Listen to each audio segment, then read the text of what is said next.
Radio's channel for Coleman County sports. Tonight's broadcast will begin in about 1 minute and 30 seconds.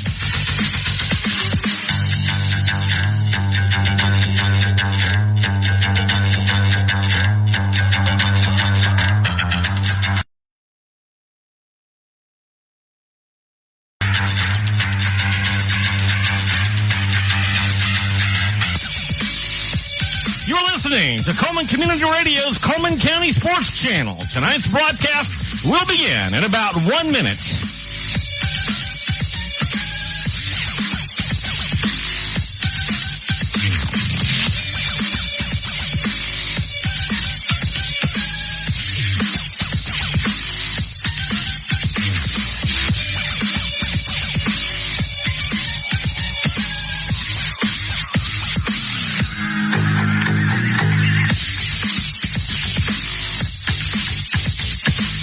Listening to Coleman Community Radio's online channel for sports in Coleman County. Tonight's broadcast will begin in about 30 seconds.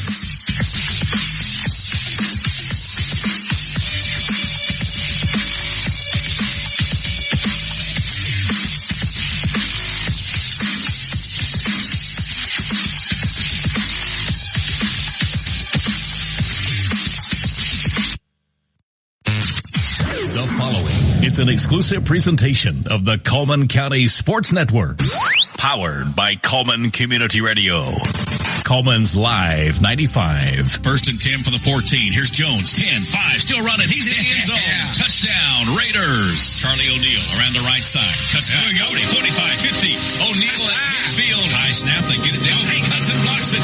Hank Hudson blocked the extra point. Looking left is Wiley in the end zone for Malin. Did he make the catch? Yes, he did. What a catch again from Tucker Malin. Touchdown.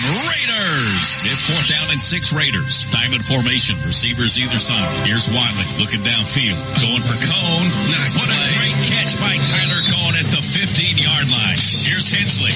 Rolling to his right. We get him under pressure. We sack him in the backfield. Landon Bagwell with the sack. Power eye. Jude Johnson's the fullback. Russ Wooten's the tailback. He takes a handoff behind Jude. Wooten to the 5. Boy. It's going to go to Campbell. We hit him. He didn't make it. The Raiders hold. The Raiders hold. The Raiders are going to win. The Raiders are going to win. Your Good Hope Raiders have come to Etowah and knocked off the Etowah Blue Devils. The Good Hope Raiders have defeated the Jacksonville Golden Eagles 27-12.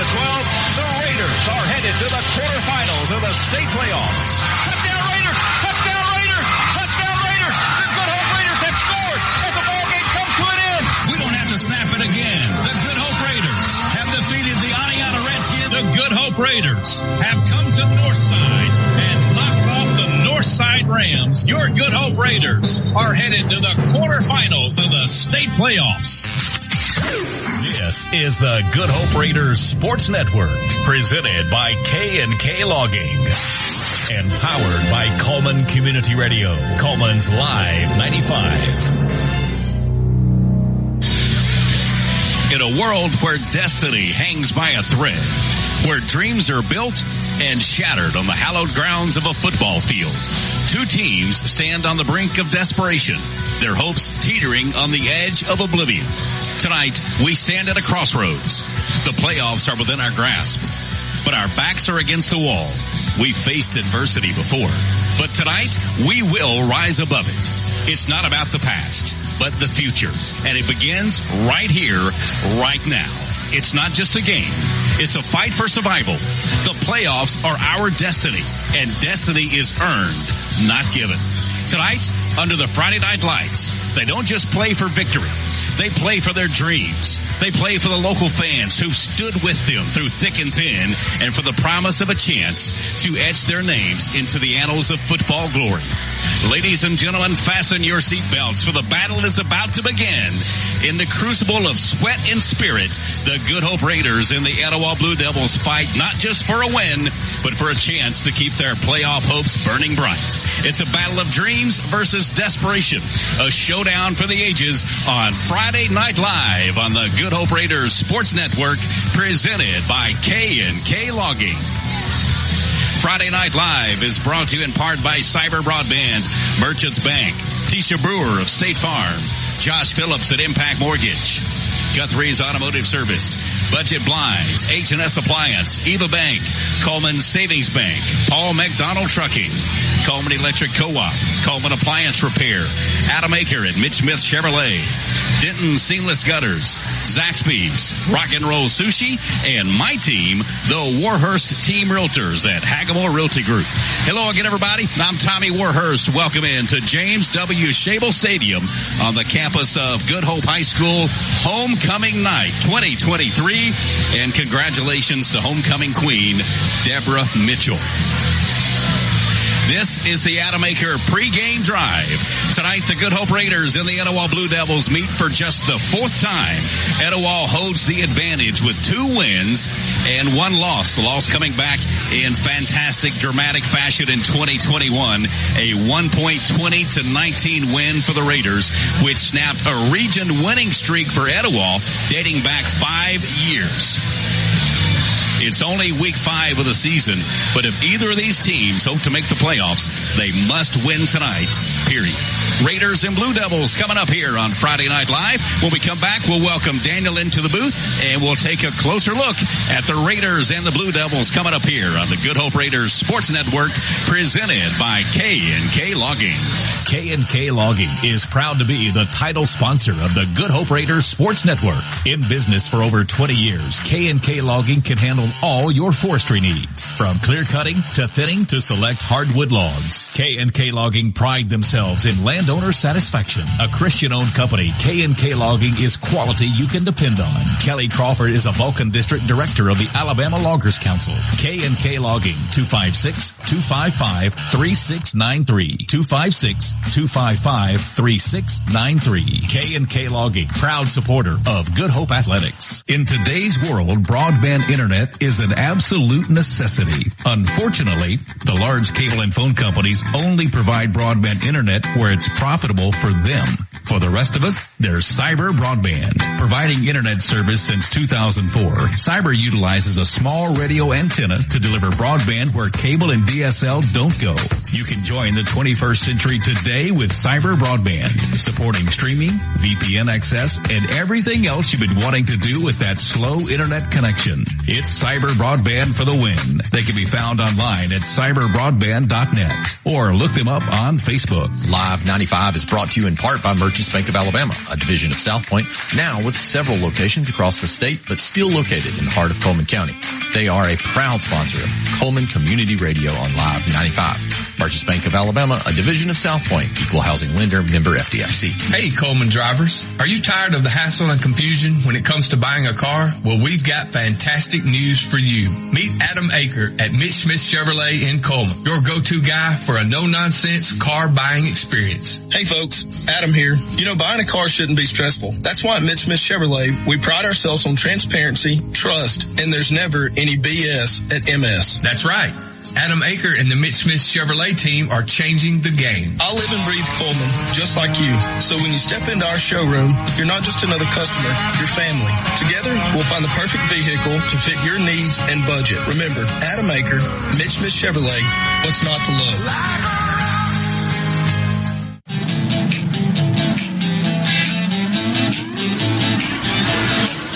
Welcome back to the Good Hope Raiders Sports Network, presented by K&K Logging and powered by Coleman Community Radio. Coleman's Live 95 from James W. Shable Stadium.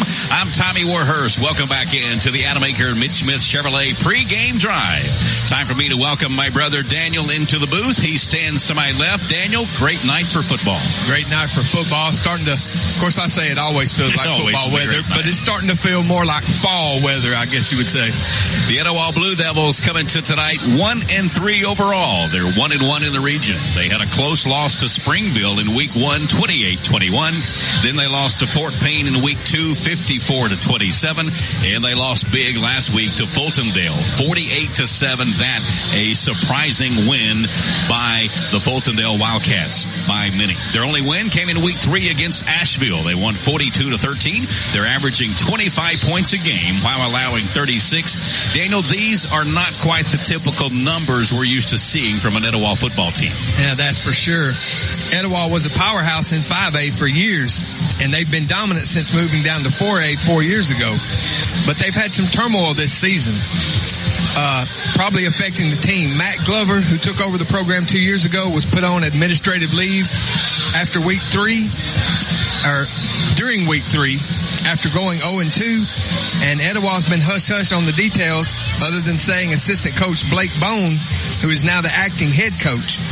Bone is 1-1 in his 2 weeks as the head coach of the Blue Devils, and we'll see what the rest of the season has in store for Glover and how this turns out for them. They want to spread us out and throw it around and try to get big plays out to their talented wide receivers. Their quarterback, he's got it in his genes. His name is Jamison Sissom. If you remember the name Ed Sissom, his dad played running back at Alabama back in the late 90s. In fact, we just got to tell you, since we're Auburn Fies, Ed Sissom's the guy that fumbled and allowed Auburn to kick a field goal to 97 and win that game. Can't forget that man. No, we can't. But that is the father of Jamison Sissom, the quarterback for Etowah. They have a 59% winning percentage overall in 114 seasons playing football. They're 252 and 198 on the road. That's a 55% winning percentage on the road. The Good Hope Raiders enter tonight's game 1-3. We're 0-1 in the region. Our only win on the season came at Vinemont in week 2. The Raiders are only averaging 20 points a game. We're giving up 33. Raiders are coached by Alan Scott in his 9th season at his alma mater. Coach Scott is 69 and 66 overall and 51 and 43 here at Good Hope. A little history for the Raiders. They are 303 wins, 266 losses, and 3 ties in their 54th season of football. They're 131 and 102 here at James W. Shable Stadium. And Daniel, the new air raid offense has looked good at times, but protecting the quarterback has been a struggle for them. Yes, it has. And with that being said, Colton Watley is injured and will not be playing tonight. So the freshman Parker Johnson gets a chance to step up and play quarterback for the Raiders. We're 9.5 minutes away from kickoff. When we come back, we'll visit with head coach Alan Scott. And still to come, this week's edition of the Rock and Roll Sushi Raider Rhyme. You're listening to the Adam Aker Mitch Smith Chevrolet pregame drive on the Good Hope Raiders Sports Network, presented by K&K Logging.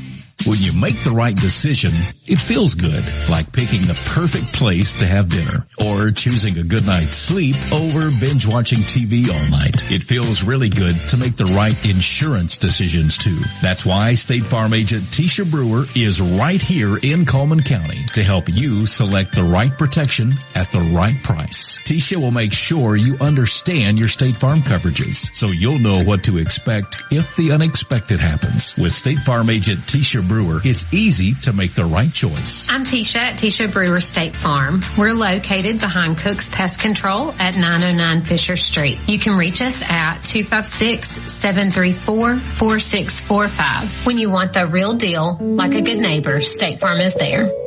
Guthrie's Auto Service has been providing quality automotive service since 1985. Located in Coleman on Eva Road, just north of 157, Guthrie's Auto Service is a AAA approved and Napa Auto Care Center, meaning their repair work is warranted up to 3 years or 36,000 miles. And because they're part of the Napa Auto Care Network, their work is also warranted at over 14,000 Napa Auto Care locations across the country. Terry Guthrie and his team are award-winning, collecting Napa's Auto Care Center of the Year for the Nashville Distribution Center and a People's Choice Award in 2020. More information is online at Guthrie'sAutoservice.net. Here with head coach Alan Scott. Coach, during the summer, it seems like the season will never get here, but then now here we are, week 5, halfway through. Reflect back on the first half of the season. Well, I think the biggest thing is looking at the first game, started off with a bang, getting up 20-0, did not finish well, was able to bounce back against Vinemont, and then played a couple teams in a row right there with Cherokee County and Fairview that were really, really good ball teams. Thought our guys played better at times in those 2 games, but we're still making the same mistakes that have cost us all year long, and that's giving up big plays on defense, not protecting the football on offense.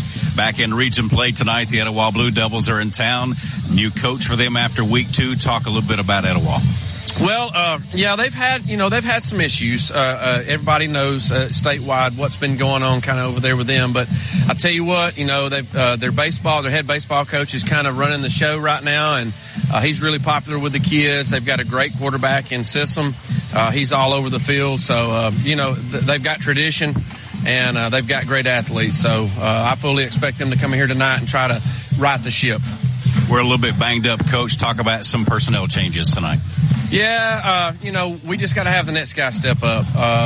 For our guys, whenever we come out here, I try to tell them to make every play count. You never know, like last week when Colton kind of went down on the first play and plays the rest of the game, but he doesn't feel good. So you just never know. So, we've just got to tighten up the ship a little bit and get after it. Homecoming week this week, Coach. I know that's frustrating as a coach to prepare for. What's it going to take for the Raiders to get out of here with a win tonight? I just think it's basics. I mean, we've just got to be able to establish the run on offense. We haven't been able to do that. Protect the football, stop the big plays, make them drive the field, and I feel pretty good. Coach, thanks for your time. Best of luck tonight. Yes, sir. Thank you. A game without a crowd is just a scrimmage. A performance without an audience is just a rehearsal. Without your presence, high school sports and the performing arts aren't possible. Ensure that these essential extracurricular activities continue to enrich the lives of students in Alabama. Purchase a ticket to your local high school's game or performance. This message presented by the AHSAA and the Alabama High School Athletic Directors and Coaches Association.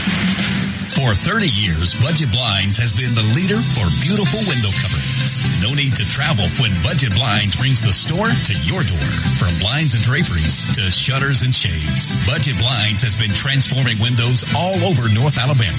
And we make it easy with your in-home consultation, custom measuring, and installation. Budget Blinds, 256-727-6550, 256-727-6550, or budgetblinds.com/Coleman. Hey, Coleman drivers. Are you tired of the hassle and confusion when it comes to buying a car? Well, we've got fantastic news for you. Meet Adam Aker at Mitch Smith Chevrolet in Coleman, your go-to guy for a no-nonsense car buying experience. Hey, folks. Adam here. Buying a car shouldn't be stressful. That's why at Mitch Smith Chevrolet, we pride ourselves on transparency, trust, and there's never any BS at MS. That's right. Adam Aker and the Mitch Smith Chevrolet team are changing the game. I live and breathe Coleman, just like you. So when you step into our showroom, you're not just another customer, you're family. Together, we'll find the perfect vehicle to fit your needs and budget. Remember, Adam Aker, Mitch Smith Chevrolet, what's not to love? Rock and roll is as much a part of American history as George Washington himself. And Rock and Roll Sushi is proud to be the original American-style sushi restaurant, founded on great food and rock and roll music, boasting flavors that are big, bold, and loud. Rock and Roll Sushi is the only place to experience the rock you love and the rolls you love with the ones you love. Rock and Roll Sushi, Market Place Center in Coleman.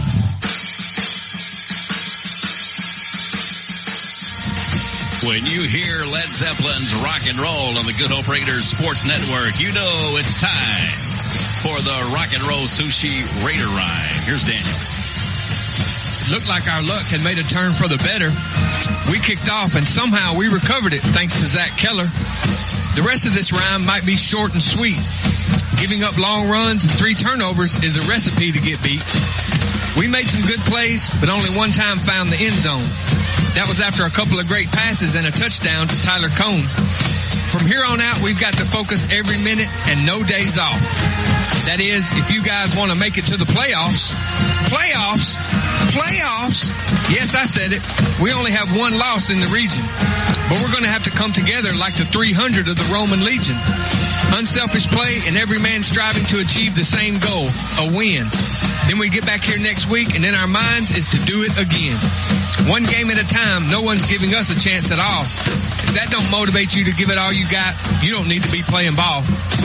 You can do something here that no one thinks can be done. It starts by playing Raider football and doing it, having fun. We've got 5 region games left, and believe it or not, we've got what all those other teams ain't got. Heart. Heart can overcome size and strength and speed. If you have the heart of a champion, that sometimes is all you need. Hustle every play, not just in the game, but at practice too. that is how you show your teammates you're doing all you can do. If this team comes together, we can make some noise this fall. It all depends on you guys, and it all starts with Etowah. Tonight's Rock and Roll Sushi Raider Rhymes, presented by Rock and Roll Sushi. Captains for Etowah are down on the field. Number 34, Bradley Pledger. And also number 8, Kyle Reeves. The captains for the Raiders, number 76, Jet Swan. Number 21, Zeb Smith. Number 9, Zachary Keller. And number 5, Tyler Cohn. And couldn't really tell who he said won the toss. He just looked over here and they declined it to the second half. So I'm going to guess we'll have to see who lines up to kick, because he never turned the teams and said receiving and kicking. Yep. He just looked at the home side and said decline. Normally, like you said, you put them side to side, you signal it, but that didn't happen. Hope that's not an indication of what's going to come throughout the night. Whoever won the toss declined it, though. I got that much. Yep. Here come the Raiders on homecoming night 2023 here at Good Hope. Congratulations again to Deborah Mitchell. She's the 2023 homecoming queen. Good crowd on hand here tonight at James W. Shable Stadium. The home stands are just about full. The embankment to our left has chairs all the way from the press box down to the field house. What a great vantage point up there when you bring your back chair. If you've never been to James W. Shable Stadium, it's kind of a horseshoe in the earth. The south end of the stadium is open. The north end is kind of like a horseshoe embankment. We're facing to the west. Got Big Chief out there at the 50-yard line. His headdress on. The GH logo in there as well. South end zone to our left, north end zone to our right. It looks like we're going to be kicking off. So if I had to assume, we probably won the toss and deferred to the second half, and Etowah said we want the ball, which is, don't know if that's exactly what happened, but that's what I would guess. Etowah royal blue trousers with 2 white stripes. The jerseys are white with blue numbers. The headgear is blue with the Etowah Blue Devil spear on the side. The Raiders dressed in their home red jerseys, white numerals, silver trousers with the red and white stripe, and the white helmets with the feathers on the side. We're set to get this one underway. Braden Cooper kicks a high, short kick. It goes through Etowah's hands at the 41-yard line. Good Hope says they've got it, and they do. It is recovered down there by Mason Drake. It was just a high pooch kick and went right through the arms of Etowah Daniel into the hands of Mason Drake. What a way to start this one. And that's just like we started it off last week. I just talked about, we kicked off last week. Zach Keller was able to come up with it. And this time, what the Blue Devil should have done was called a fair catch, but he didn't. Tried to catch it himself, knocked in his belly and bounced around, and then Mason Drake jumped on it. Parker Johnson gets the start at quarterback tonight with the injury to Colton Watley, and the Raiders come out in the diamond. Snaps on the ground. Johnson's going to have to keep it himself, though. He's in trouble, and he's going to lose a yard or two. The snap came back to him on the ground. Parker Johnson, 5'8", 135 pounds, and a freshman.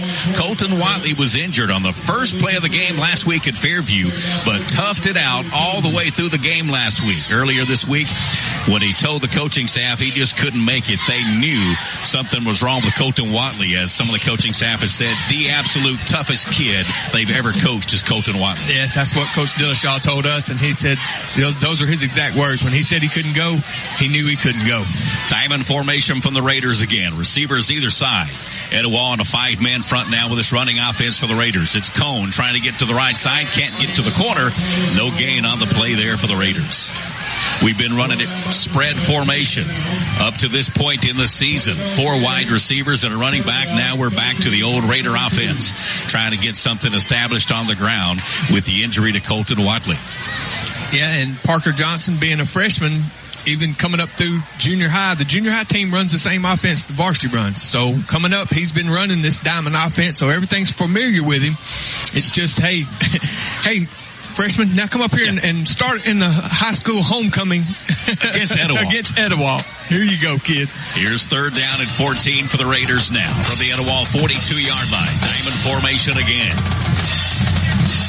It's going to be Cone, left side. Gets a block from Malin. Turns upfield. Cone to the 30. Spins at the 25. Cone dives down to the 23-yard line. He's got an Eva Bank first down for the Raiders. That was a great job by Tyler Cone of reading his blocks, come with a speed sweep this way. He got to the outside and Tucker Malin made a great block on the defensive back on this side. Tyler Cone cut up behind him and then made a couple of guys miss, broke a tackle, put on a 360 spin move, and gained 6 more yards. First and 10 for the Raiders from the Blue Devil 23-yard line. They're playing our receivers man-to-man out there in the corner. Busted play for Johnson. He's going to make something out of it. He gets down to the 20. He bobbled the snap again, but he's able to make positive yardage, Joe Daniel, pick up 3.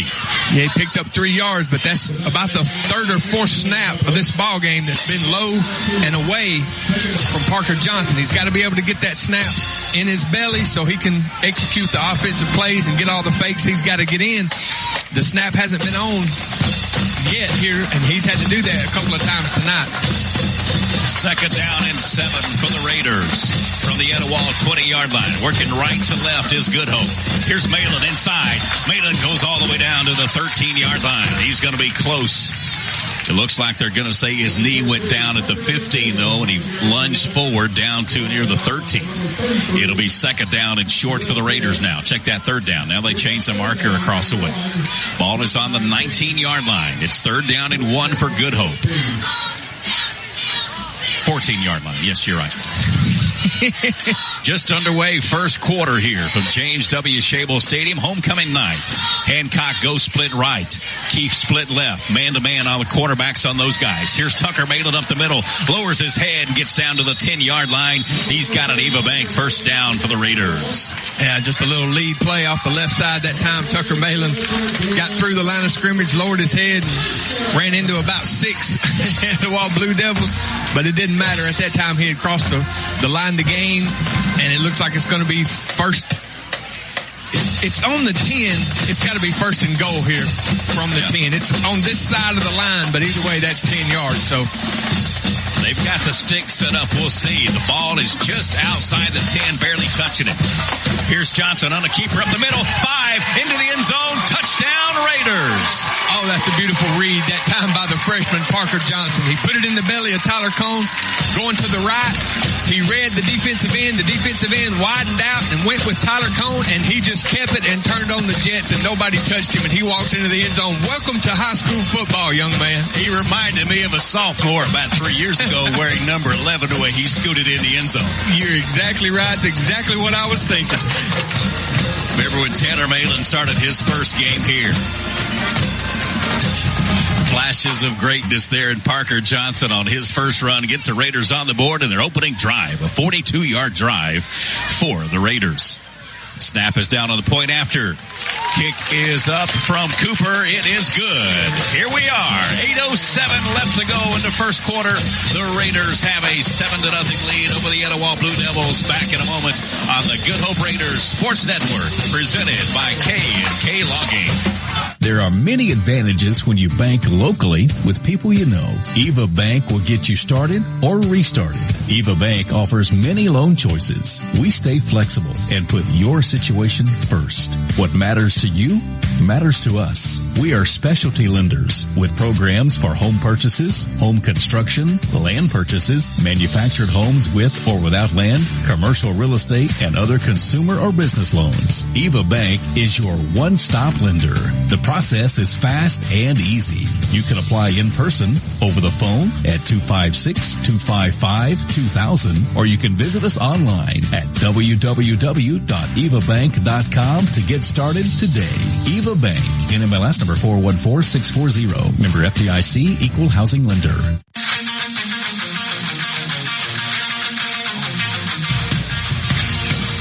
Good Hope Raiders Sports Network from James W. Shable Stadium. The Raiders have taken a 7-0 lead over the Etowah Blue Devils. Cooper's kick this time bounces off of Etowah again. It's on the turf. The Raiders recover it again. Good Hope recovers a kickoff again.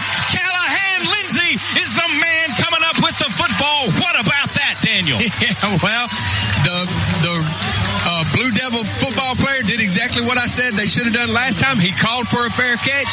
He just couldn't come up and catch the ball. He ran up and it hit him in the chest instead of catching it with his hands. It bounced all the way back to the 47. He was at about the 30 when he come up to catch it. And there's Johnny on the spot, Callahan Lindsay diving on it. And we've kicked off 2 times and it's been our ball. Yeah, both times. Last series, the Raiders started on the Blue Devil 42. Now we're on there 47. Good Hope leads it 7-0. And a timeout by Etowah. We'll take a quick one with them. Back in a moment here on the Good Hope Raiders Sports Network, presented by K&K Logging.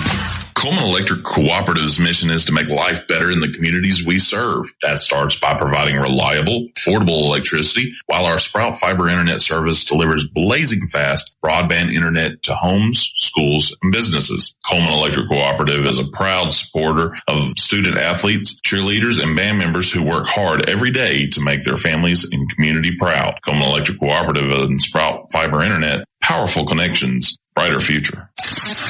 Oh, yeah. You lived it. You still love it.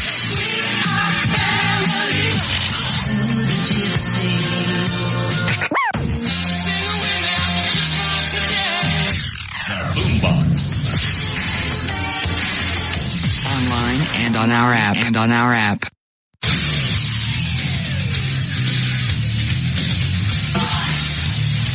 Back at James W. Shabel Stadium, the Good Hope Raiders recovering the opening kickoff and going 42 yards for a touchdown. They kick off again and recover the kickoff again. So here they are, 1st and 10 from the Etowah 47-yard line.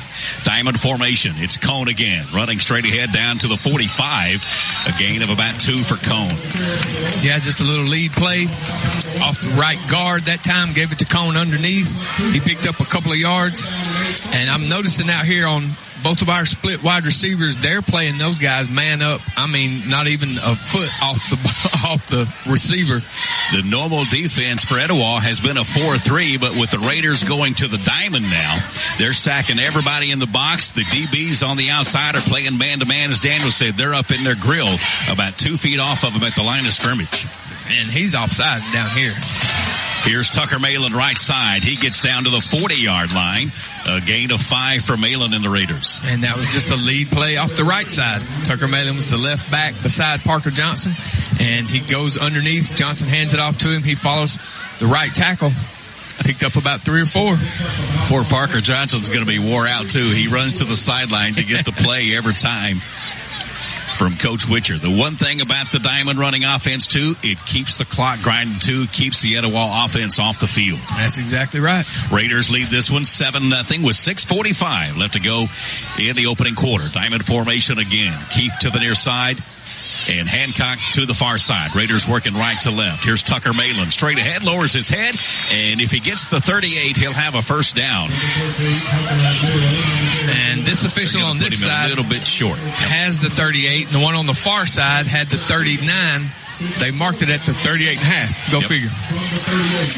So it is 4th down and short for the Raiders. 4th down and less than a yard. Here we go. We're going for it. Raiders are going to go for it. Receivers either side. Hancock high. Keith down low as Raiders work right to left. Diamond formation around Johnson. And hammered right at the line of scrimmage of the backfield is Malin. He lost a couple of yards. Boy, they knew exactly what was coming that time, did Etowah. And they stuffed it in the backfield. So the Raiders turn it over on downs. And Etowah will have it back at the 40. Nothing doing after the Raiders recover the second kickoff after the Etowah fumble. And I thought that would have been a perfect time for when Parker Johnson raises his foot and puts it down, the center lifts his head up not to snap it. Yeah. Because he's been snapping it on that kind of same motion every time, and that time would have been a good time to get them to jump, but they read the snap and was in the backfield by the time Tucker Malin got the ball. Here's our first look at the Etowah offense now. Sissom in the shotgun. 4 wide receivers. Everybody's covered up, looking way downfield. Throw it across the middle. Incomplete. Trying to go down there on a post route to Bennett. Tucker Malin was down there along with Mason Drake in coverage for the Raiders. It's a great job of coverage down the field, but one thing I just noticed from that very first play, we didn't get too much pressure on Sissom, and it was wide open, and if he wanted to take off and run, he had an open field. He chose to throw it deep, but we're going to have to get some guys kind of spying on him. Yeah. You can't let him get loose. 2nd down and 10 for the Blue Devils now from their own 40. Twins to either side. System in the backfield. One back to his side, gets the handoff. That is Porter, and Porter pushes it up a couple of yards up to the 42-yard line. Tackle made by Landon Bagwell and Callahan Lindsay. Our 2 linebackers reading what they're doing. Got in there and got a hold of him and brought him down about a 1 or 2 yard gain maybe, so it's going to be 3rd and looks like a long 7. 5 minutes, 25 seconds left opening quarter. Raiders lead it by 7. 4 wide receivers, 3-man front from the Raiders. Hank Hudson fires in there. Pushes him out of the pocket. Pass goes incomplete, though, from Sissom to Reeves, and that is into Raider territory at the 45-yard line. That'll be an Eva Bank first down for Etowah. Yeah, Sissom just kind of evaded the rush from Hank Hudson on the outside, stepped up in the pocket, kind of drifted to the right side and found the open receiver downfield. He was able to catch it. We made a tackle on him as soon as he caught the football, but it wasn't after he picked up the first down. And now Kyle Reeves has moved into quarterback, and Jamison Sissom has come out split to the near side. They wanted to go to Sissom across the middle, but now Reeves tucks it, runs downfield, and throws at the last second out to Bennett. The pass is complete, and Bennett scampers down to the Raider 30-yard line. Yeah, that looked like they wanted to go over here to Sissom, but once it was covered up, Reeves just sprinted to the left side, and he probably could have ran as far as he threw that one, but he saw one of his receivers out there standing by himself, and here they're in the same formation again. So Reeves back in there at quarterback. Sissom out here at wide receiver. Sissom, a standout 2-sport athlete. He's already going to college on a baseball scholarship. Here's Jamison Sissom. They're looking for him again. Landon Bagwell's got pressure in the backfield. So does Loggins. And Reeves is going to be sacked. Hank Hudson rode him down to the turf back at the 40-yard line. They'll lose 10 yards on the play. Great job staying at home, Hank Hudson.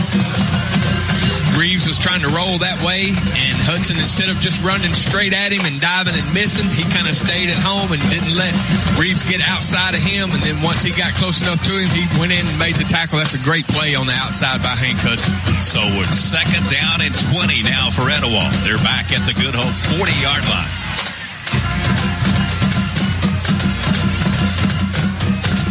They'll have trips to the right side. One receiver left as they're working left-right. They have to take a timeout. They only had 10 on the field and had to rush somebody on there. We'll take a quick timeout with them. Back in a moment on the Good Hope Raiders Sports Network.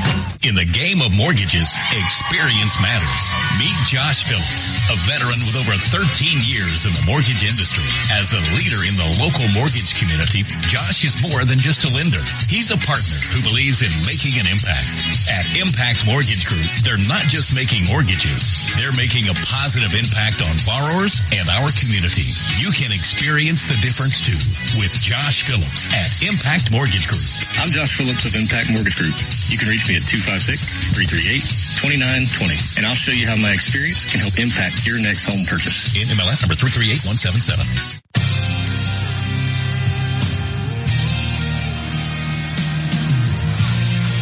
Back on the Good Hope Raiders Sports Network, presented by K&K Logging and powered by Coleman Community Radio. Coleman's Live 95. I'm Tommy Warhurst alongside my brother Daniel. Glad you're with us tonight for Raider football here on the Boombox, our all 80s channel. We don't have Raider football here. This is our all 80s channel. You'll like it if you like 80s music. Here's Sissom rolling to his right side. Everybody's covered downfield. He's going to run it, lowers his head, gets down to the 30, and is forced out of bounds there by Zachary Keller. Good job once again by Keller. Sissom was wanting to pass. Rolled out to his right side. Nobody was open, and he just took what he could get. Picked up some good yards, but it's still 3rd and 8, and that was a great job by Keller that time, forcing him out of bounds. Sissom in the shotgun. Has Porter to his right, 3 receivers left, 1 right. Looking to the left side, pressure coming from Bird. He slips away from Bird. Bird gives back up, chases him to the outside, trips him momentarily, just enough for Hank Hudson to get a hand on Jamison Sissom and get the sack. And that's a great job again. Hank Hudson staying on the outside, didn't go directly at Sissom and let him juke him and get around him. He just kind of stayed wide and never gave up any ground. And when Sissom got close enough, he went in and made the tackle. That's 2 sacks already for Hank Hudson. That was going to be the MO for the Raider defense. Try to put as much heat as they can on Jamison Sissom and make him uncomfortable. 4th down and 12 for Etowah. From the Good Hope 32-yard line. Sissom in the shotgun, 5 wide receivers. Blitz coming again, but we slip at the last second. Bagwell falls down, but he gets back up, chases Sissom down, but Sissom escapes. Sissom for 5, 10, 15, down to the 16-yard line is Jamison Sissom. Boy, there's his athletic ability, but what an effort back there by Bagwell. Yeah, we had 2 guys going at him wide open, forced him out. And Bagwell had him and got up and almost had him again. But like you said, the athleticism from Sissom that time, he was able to get loose from both tackles, pick up the first down. And they got the ball on the 20 now, so he picked up about 3 more yards after the first down marker. It's an Eva Bank first down for Etowah now from the Raider 20-yard line. Sissom in the shotgun, looking, fires out in his far flat. It's complete on the outside to his receiver, Frankie Pollard. Couple of Raiders out there on the stop. Lindsey was out there along with Cone for the Raiders play gains 5-yard zone. And that was a quick little 5-yard in route. He just took about 5 yards down, put his foot in the ground, turned and cut to the inside. And when he did, Sissom had the ball on him. It's an easy 5 yards. 2nd down and 5 for Etowah from the Raider 15-yard line. 3 receivers right, 1 left for Sissom. Sissom rolls to his right side. Fires complete at the 2-yard line and into the end zone is Kyle Reeves for the Blue Devil touchdown. And that time Sissom rolls to his right. Reeves does about a 12-yard curl. And when the defender stepped up, Sissom led him to the inside. Reeves was able to make the catch, make one defender miss, and dive into the end zone.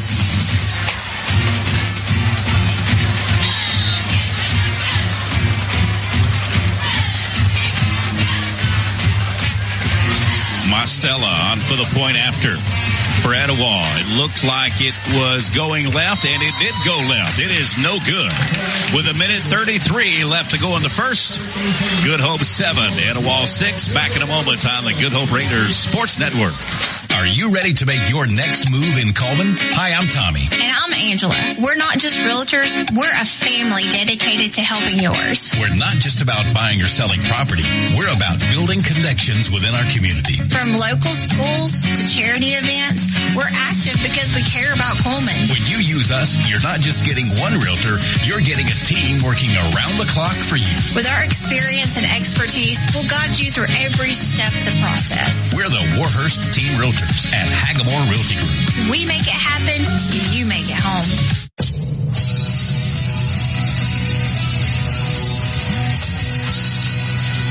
Welcome back to James W. Schabel Stadium on the campus of Good Hope High School.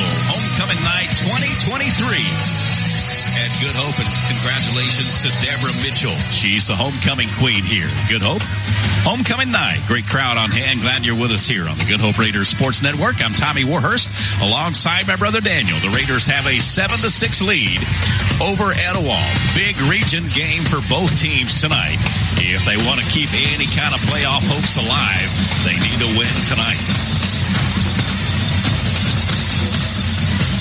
Carter Rutherford, Tucker Malin, and Tyler Cone back to receive the kick.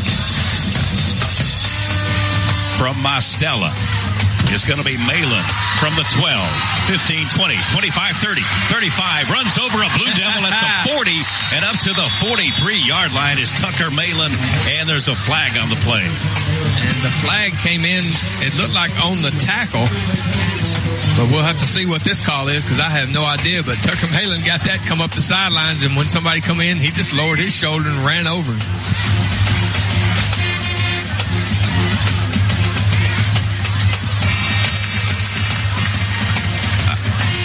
The penalty is against Etowah.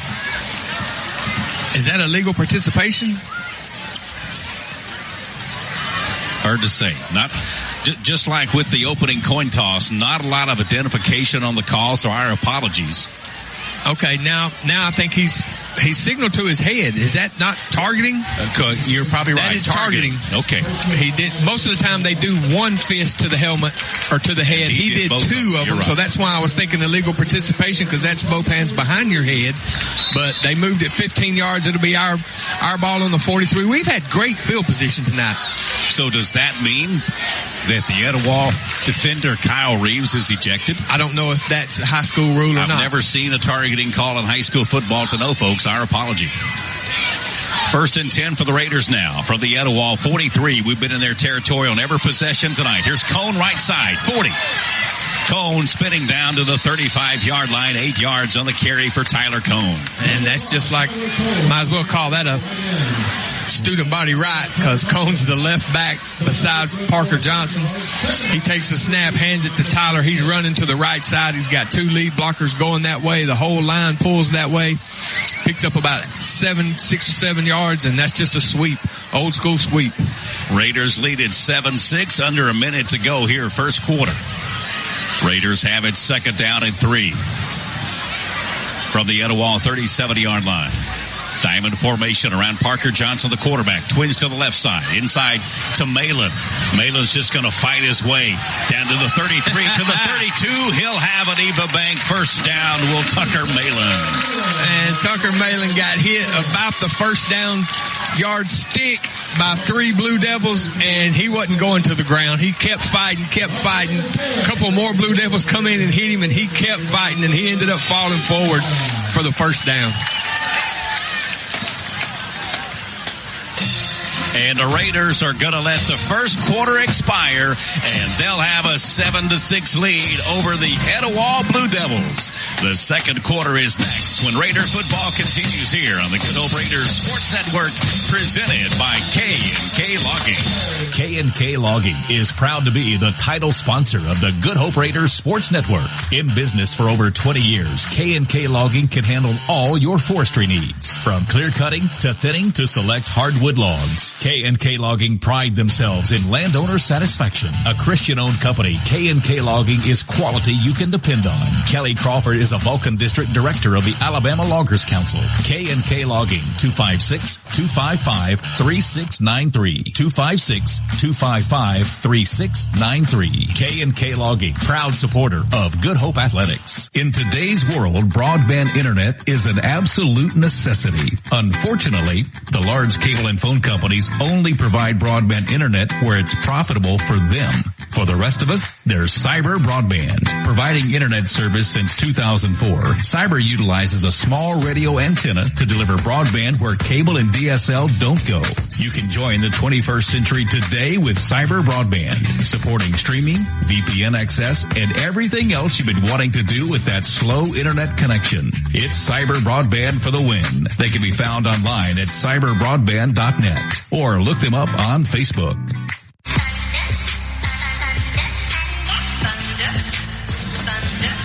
Good Hope Raiders Sports Network. Special thanks to Cyber Broadband, who provides our internet connection for the Good Hope Raiders Sports Network.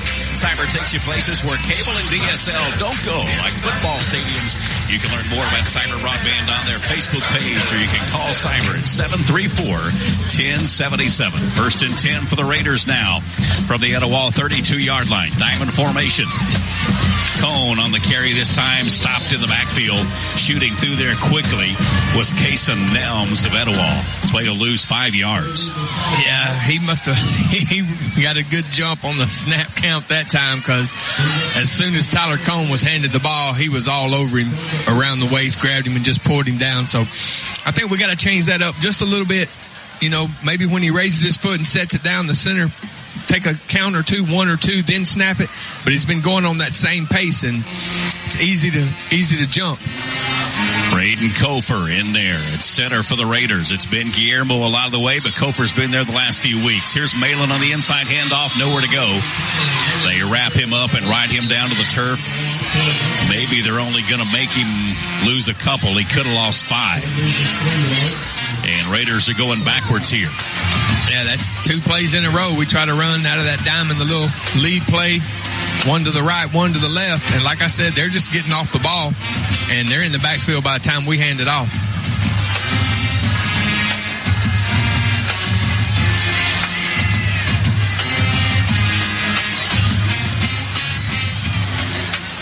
Here's 3rd down and 17 for the Raiders. From the Etowah 39-yard line. Diamond formation again. Receivers either side. Snap goes over Johnson's head. Johnson picks it up, though, and it's just going to throw it out of bounds. That's going to be intentional grounding. That's what a freshman's going to do, though.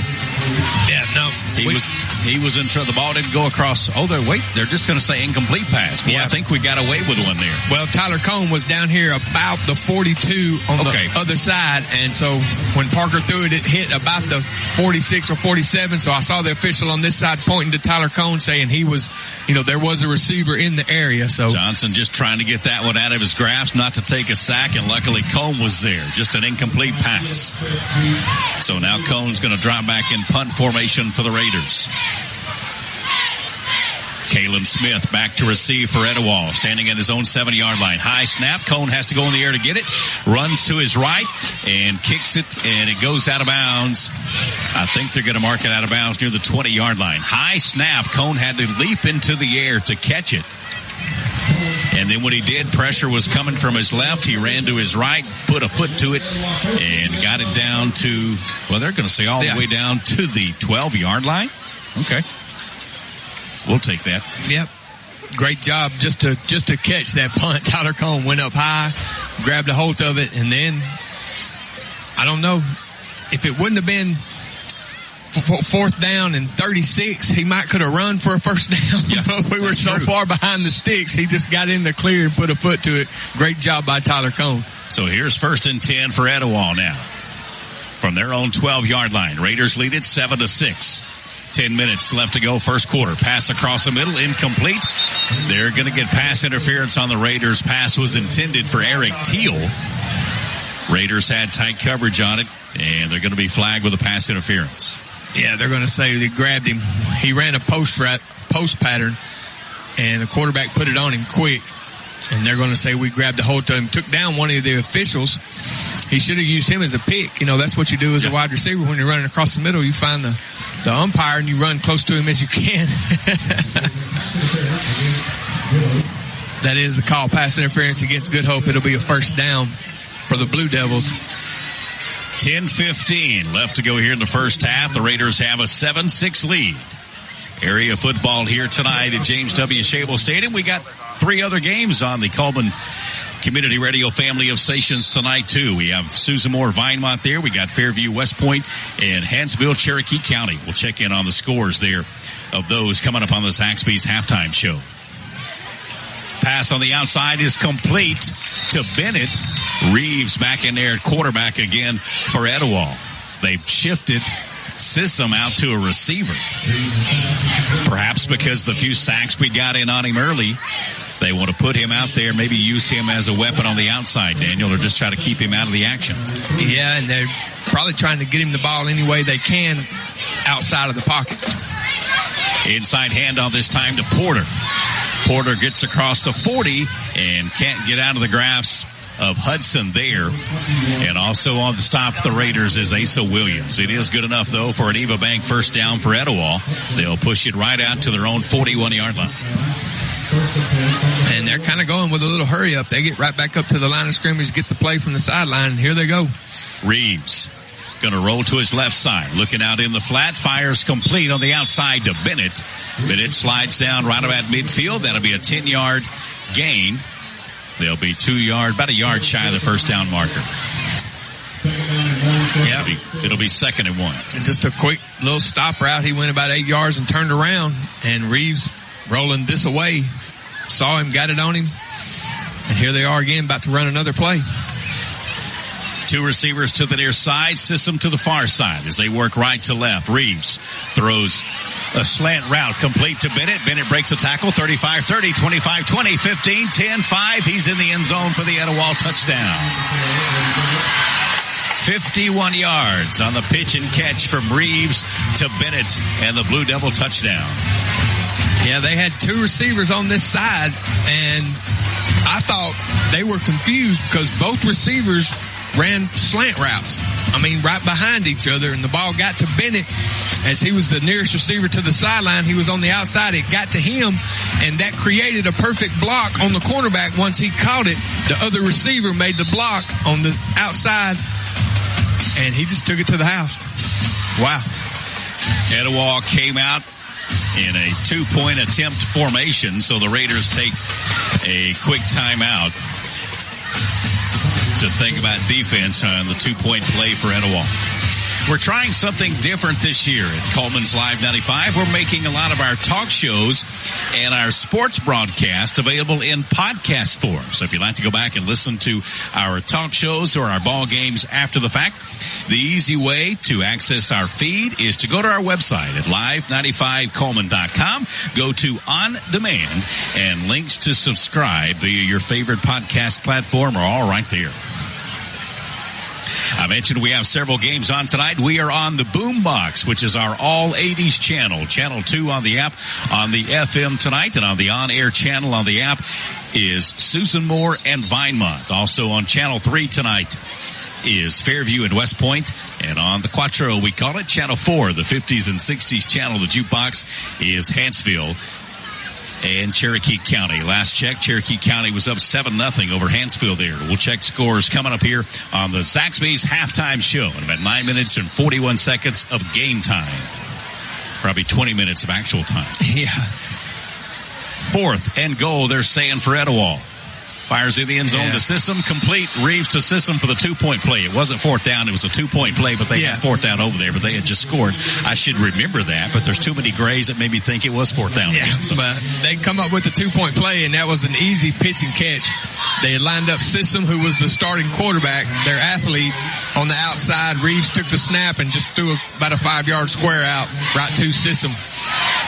So the 2-point conversion good for Etowah. So now they lead 14-7. We've got 9:40 left to go here in the first half. I mentioned coming up on the Zaxby's halftime show, we'll check scores from around the region and around the county, and we'll take you down to the field for the sounds of the Good Hope High School Raider Marching Band. Halftime ceremonies coming up. The homecoming ceremonies were held pregame, and Deborah Mitchell is the 2023 homecoming queen here at Good Hope. Be an awesome time right here to take this kickoff back for a touchdown. Tie this game up. Yep. Tie it back up, put your defense back on the field, but it draws you right back even. Carter Rutherford has one. Returned on the season. Him and Tucker Malin are back deep at the 20. Mostella ready to kick this one away. It pushes Malin back to the 12. 15-20. Malin to the 25 and up to the 26-yard line. Good job. They're going to give him all the way to the 31, so he didn't step out until he got over here. He was coming up the sidelines, and they're going to say he stepped out at the 31. We'll take it any time. Good return from Tucker Malin. This will be the deepest into our own territory the Raiders have started tonight. We started out, we kicked the opening kickoff. Etowah bobbled it. We got it at their 42. On the very next kickoff after we scored, they bobbled it again. We got it at their 47. We'll start this drive at our own 31-yard line. We've been in the 40s every time, or even in their territory. Here's 1st and 10 Raiders. Diamond formation again. Around Johnson. Malin's going to shift out and go to the slot down the left side. Cone on a cutback. Spins to the 35 and up to the 36-yard line. That's a good little play. Shifted Malin out of the backfield, lined him up, like you said, on the slot on the left side, gave it to Cone underneath. He was able to make a couple of guys miss, spin back to the inside, and pick up about 5. So it's going to be 2nd and 5. Just a little wrinkle we're adding coming from that diamond formation just to see where they move to and see what plays we can run accordingly. Play gain 5 yards. It's 2nd down and 5 now for the Raiders from their own 36-yard line. Etowah leads it 14-7, just under 9 minutes to go first half. Receivers either side. Diamond formation around Parker Johnson, getting his first varsity start tonight. Here's Cone, left side.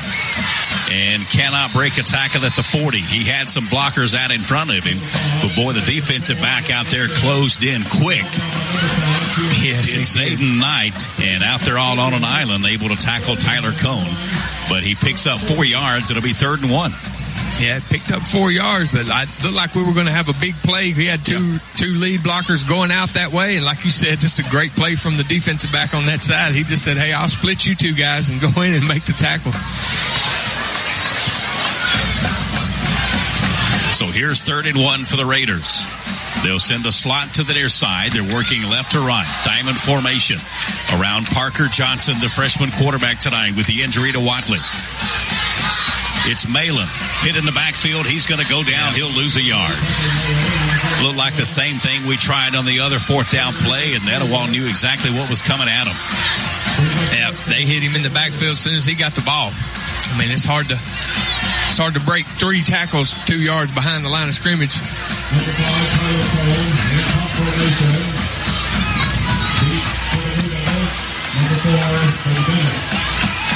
So here's 4th down for the Raiders. Cone will drop back in punt formation. He should hit this about the 27-yard line. Nobody back to receive for Etowah. High snap again. Cone leaps into the air, and this one's end over end. And it's going to take a Raider bounce and go out of bounds at the Etowah 40-yard line. And something I noticed, too, we lined up in punt formation. We had 2 receivers down here, Weston Hancock and Landon Bagwell lined up wide to this side. They didn't put anybody over here defending them. If Cone could have caught the punt, caught the snap deep 15 yards back as the punter, took a couple of steps and threw it to Landon Bagwell, nobody was even over here covering him. So I'm sure that's something that all our other coaches saw just like I did and said, hey, if we need to come back to that, we can fake a punt all night long. Yep. So Etowah gets the ball back now, 1st and 10 from their own 40-yard line. They lead us 14-7. Raiders all ground game tonight. We hadn't put the ball in the air one time. Here's a fumble in the backfield. Landon Bagwell picks it up. 20, 15, 10, 5. Touchdown Raiders. Hank Hudson with another sack in the backfield of Reeves. Reeves coughed up the football. Bagwell recovered it and pranced into the end zone for the Raider touchdown. And like you said, would be the 3rd sack tonight for Hank Hudson. And that time he stripped the ball loose, and family tradition, Landon Bagwell picks it up and scampers 35 yards to the end zone. 14-13 Blue Devils, and now we're waiting our extra point to tie this thing up. Big time defensive play by the Raiders. Here's Cooper for the point after. Kick is up, and it is good. We're tied at 14 with 7:03 left in the first half. Back in a moment on the Good Hope Raiders Sports Network, presented by K&K Logging. Live 95 is brought to you in part by Merchants Bank of Alabama, a division of South Point, now with several locations across the state, but still located in the heart of Coleman County. They are a proud sponsor of Coleman Community Radio on Live 95. Merchants Bank of Alabama, a division of South Point, equal housing lender, member FDIC. Your home for all 80s all the time. The Boombox. Online and on our app.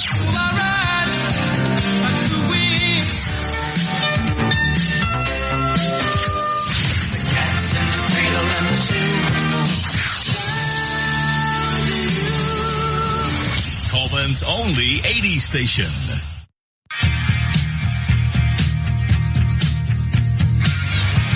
Boy, Landon Bagwell did a little strutting there into the end zone after the sack from Hank Hudson. Calls Reeves to cough up the football, and just like that, we're tied again at 14.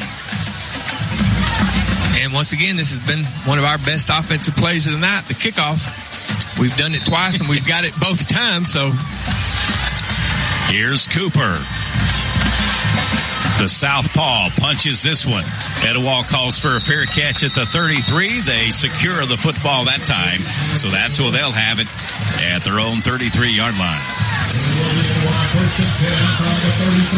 They did everything we talked about that time. First time we said they should have called for a fair catch. The second time they did call for a fair catch. They just didn't catch it. That time he called for a fair catch and he caught it. So they'll start at the 33. We need to come up with a big defensive stand right here. 1st and 10 for Etowah from their own 33-yard line. Swing pass out in the right flat. Complete to Porter, and the Raiders are all over him. There's 3 Raiders out there. Landon Bagwell's out there. And a play will lose a yard. Yeah, we had Landon Bagwell out there, Hank Hudson out there, Zachary Keller. We had 3 Raiders out there. They tried a little swing pass to Parker, and by the time he caught the ball, there were 3 or 4 Raiders just shutting him down. Sissom continues to play at receiver with Reeves at quarterback for Etowah. Sissom's been the quarterback this season. Tonight they shifted him midway. Here's a pass out in the flat to Porter, breaking tackles and getting up to the 44-yard line is Porter. That'll be good enough for an Eva Bank first down for Etowah. Yeah, and that was a good-looking play from Etowah. They had 3 receivers to this side, 1 receiver to the top. The receiver up top ran a go route, and Porter just come out of the backfield and kind of hid over there on the sidelines until Reeves saw everybody run off, and he was able to hit him, and he picked up the first down. It's an Eva Bank first down for Etowah. 1st and 10 from their own 45. Working right to left. 3 receivers, 2 left, 1 right. Porter in the backfield this time on the carry out to about the 47-yard line. Just a straight lead play that time. Porter, they're going to give him, I expect they're only going to give him about 1.5 yards. Defensive line holding up pretty strong. Loggins in there on the defensive line. Alday's in there, as well as Braden Kofer. 3-man front for the Raiders. Swing pass out in the flat this time to Bennett. Complete. And Bennett gets into Raider territory to the 43-yard line. Hank Hudson there on the stop for the Raiders, but it is an Eva Bank first down for Etowah. Yeah, they went to the short side of the field that time to get that ball to Bennett. They had 3 receivers on this side, and 2 receivers block, and 1 catches the pass. We didn't have anybody else over here to make the tackle. So it's 1st and 10 Etowah from the Raider 43-yard line. 4-man front for the Raiders now coming out of blitz on the outside with Hudson. They try to go across the middle and do complete to Teal. 20, 15, 10, 5 into the end zone for the Etowah touchdown. Yep, that was just a easy little post route, and Reeves put it dead on the money, and he put 1 foot to the inside, and he cut back to the out, and he just outran the defenders we had back there. But that's just an easy post route. He just made a great throw. So just like that, Etowah goes down the field with their RPO offense and puts 7 more points on the board as we await the extra point now from Mostella. Sissom on the hold. Snap is good, kick is up, and the kick is good. 5:27 left in the first half. Etowah leads Good Hope 21-14. Back in a moment.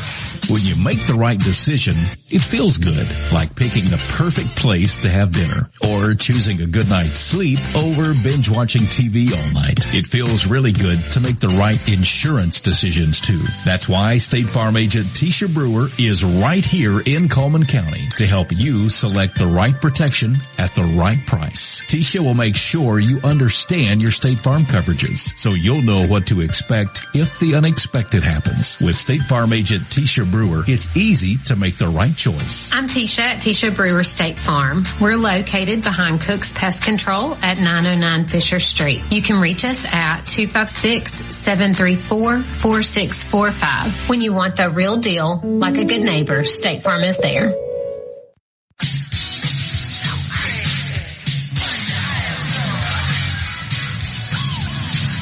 Welcome back to James W. Shable Stadium on the campus of Good Hope High School. Homecoming night 2023 at Good Hope. Congratulations to Deborah Mitchell, the homecoming queen for 2023. Etowah has just taken the lead 21-14 over the Raiders. 5:27 left here in the first half. Here's Mostella's kick. Going to push Malin back to the 11. Cuts back to the middle of the field. All the way across 15, 20, 25. Malin to the 30. And out to the 32-yard line. There's flags back at the 19-yard line. I think they're going to get us for a hold over there or a blindside block. Hank Hudson's trying to plead his case, but I don't know that he's going to win. Yeah, it can't be a blindside block because he was holding his hands up and just ran in front of the Blue Devil. I saw him do it. They're going to say a block in the back, so it must have been before we saw Hank Hudson, do that, because he could have knocked the guy's head off with the blindside block, but they don't allow that anymore. So he just held his hands up and ran in front of him. So it must have been before Malin turned that way going around the corner. As a receiver, there wasn't nothing like a crack back block on a linebacker back in the day. Right in his ear hole. Yep. 1st and 10 for the Raiders now for their own 21-yard line. Working left to right as you listen. Receivers either side, diamond formation around Johnson. Busted play, gets it to Cone though. Cone makes a little bit out of nothing and picks up a couple. Once again, that's a bad snap. Snap was high and to the outside of Parker Johnson. He has to grab it. By the time he grabs it, everybody else has already moved. So he just was able to get it to Tyler Cone, and he picked up maybe a yard. Got to get those snaps down and into the belly of Parker Johnson. Clock is rolling, under 5 minutes to go first half. Every play, Parker Johnson comes to the sideline and gets the call from Coach Witcher. Trots back into the huddle. Kind of opposite of what we saw the first 4 weeks of the season, running a no-huddle offense and trying to move fast and spread it out. Now we're back in a ground attack on 2nd down and 9 from the diamond. Johnson going to keep it, nowhere to go. Ridden down in the backfield back there by big Braylon Mostella, 6'3", 309. Yeah, and he put all his 309 on Parker Johnson's 5'8", 135 that time too. So just trying to run a lead play, and like you said, we might have fooled them the first series with the diamond formation and running the football, but since then, we haven't done anything offensively. They've just been reading what we're doing and just shutting us down. And their defensive line, just even from here, looks about twice as big as our O-line. A lot of size from Etowah. 4-man front from them. Diamond formation from the Raiders, and I think either we moved or delay a game. Delay a game to call against the Raiders. And that comes from Parker Johnson running all the way to the sideline to get the play, then running all the way back in. I mean, what happened to wristbands and plays on the side? I mean, every team in the country has a wristband with all the plays written on it. Only thing I can think is with a freshman quarterback, you don't want any confusion on what the play is. You tell him exactly what it is, maybe. Here's Johnson, his first throw of the night, rushed out into flat to Malin, incomplete. That'll bring up 4th down and 17 now for the Raiders.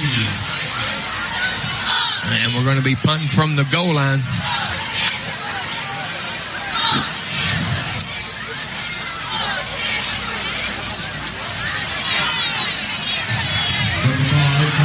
Tyler Cone back in punt formation with his heels on the 2-yard line. Teal back to receive for Etowah. Standing at the Raider 45. High snap again. Cone has to leap into the air. Runs to the right just to try to get somewhere to kick the ball. And it's like a good pitching wedge shot. It hits at the 49, goes straight in the air, and stops dead at the 48-yard line. And they're going to move it back here, it looks like, to the 43. Okay. They say somebody might have not touched it or spun back. They're going to spot it on the 43, so it must have touched somebody earlier before it bounced at the 48. So 1st and 10 for Etowah now. At the Good Hope 43-yard line. Raiders still in a 3-man front. Nickel package in the backfield. Reeves will remain at quarterback for Etowah. System split right with Bennett in the slot there.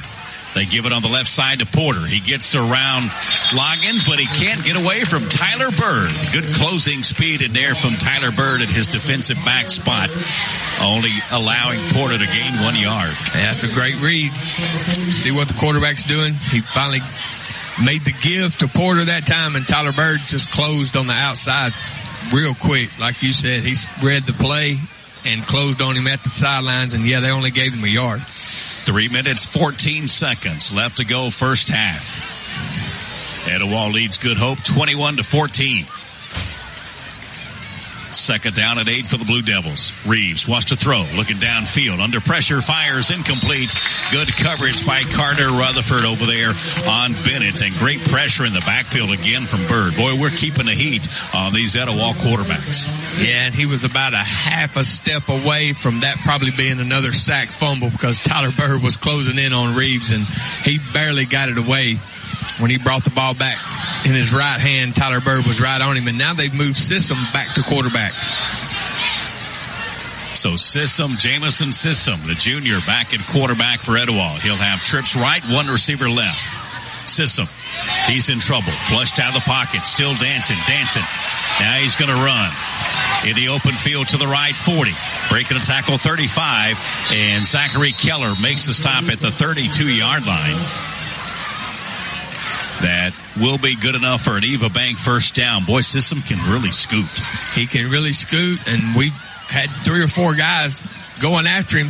Thought they were going to make the sack in the backfield, but kind of got to play him slow. You can't go right at him because he's such an athlete, he'll make you miss. You kind of got to stay away from him and let him make the first move, and then you go after and attack him there. So it's first down, Blue Devils. From the Raider 32-yard line, just under 3 minutes to go, first half. Etowah leads 21-14. Here's Porter up the middle.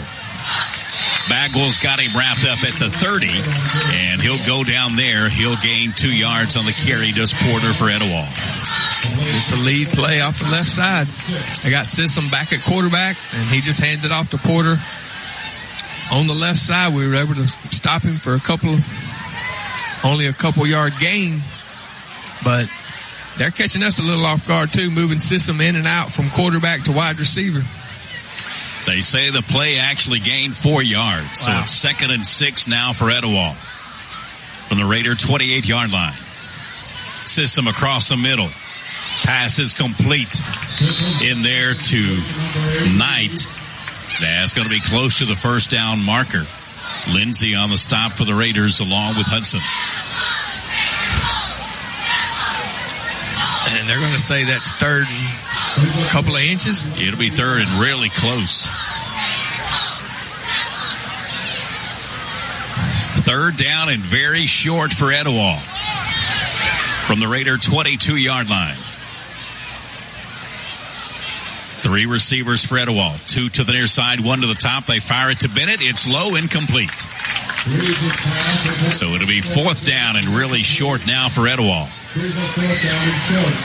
And even if they would have completed that pass, he might have took it all the way to the end zone because we had nobody out here on him. Closest guy was Bird, and he was coming from his outside linebacker spot. Luckily, that one was in the dirt. 4th down and short for Etowah now. For the Raider 22-yard line. Pistol formation with Reeves and Porter. It's going to be Porter straight ahead. He may not have got it. Guillermo all day hit him at the line of scrimmage and drove him backwards. I don't think he got it. From the looks of the spot of the official on the far side where he marked it, they didn't get it.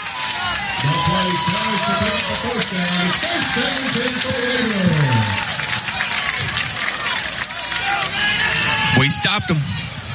First down, Raiders. But still, I would like to see the white hat official walk out there and point the other way. Give us some kind of indication. We're watching it. We think that's what happened, but just the effortless of the white hat official tonight. I'm calling out stuff so folks know what's going on. His effort is not there. He's effortless. Exactly. And now, what's going on? The officials have called a timeout.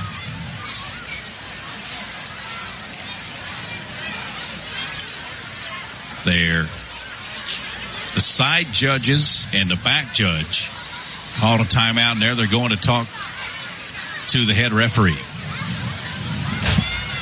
We've got 2:03 left in the first half. Etowah leads Good Hope 21-14.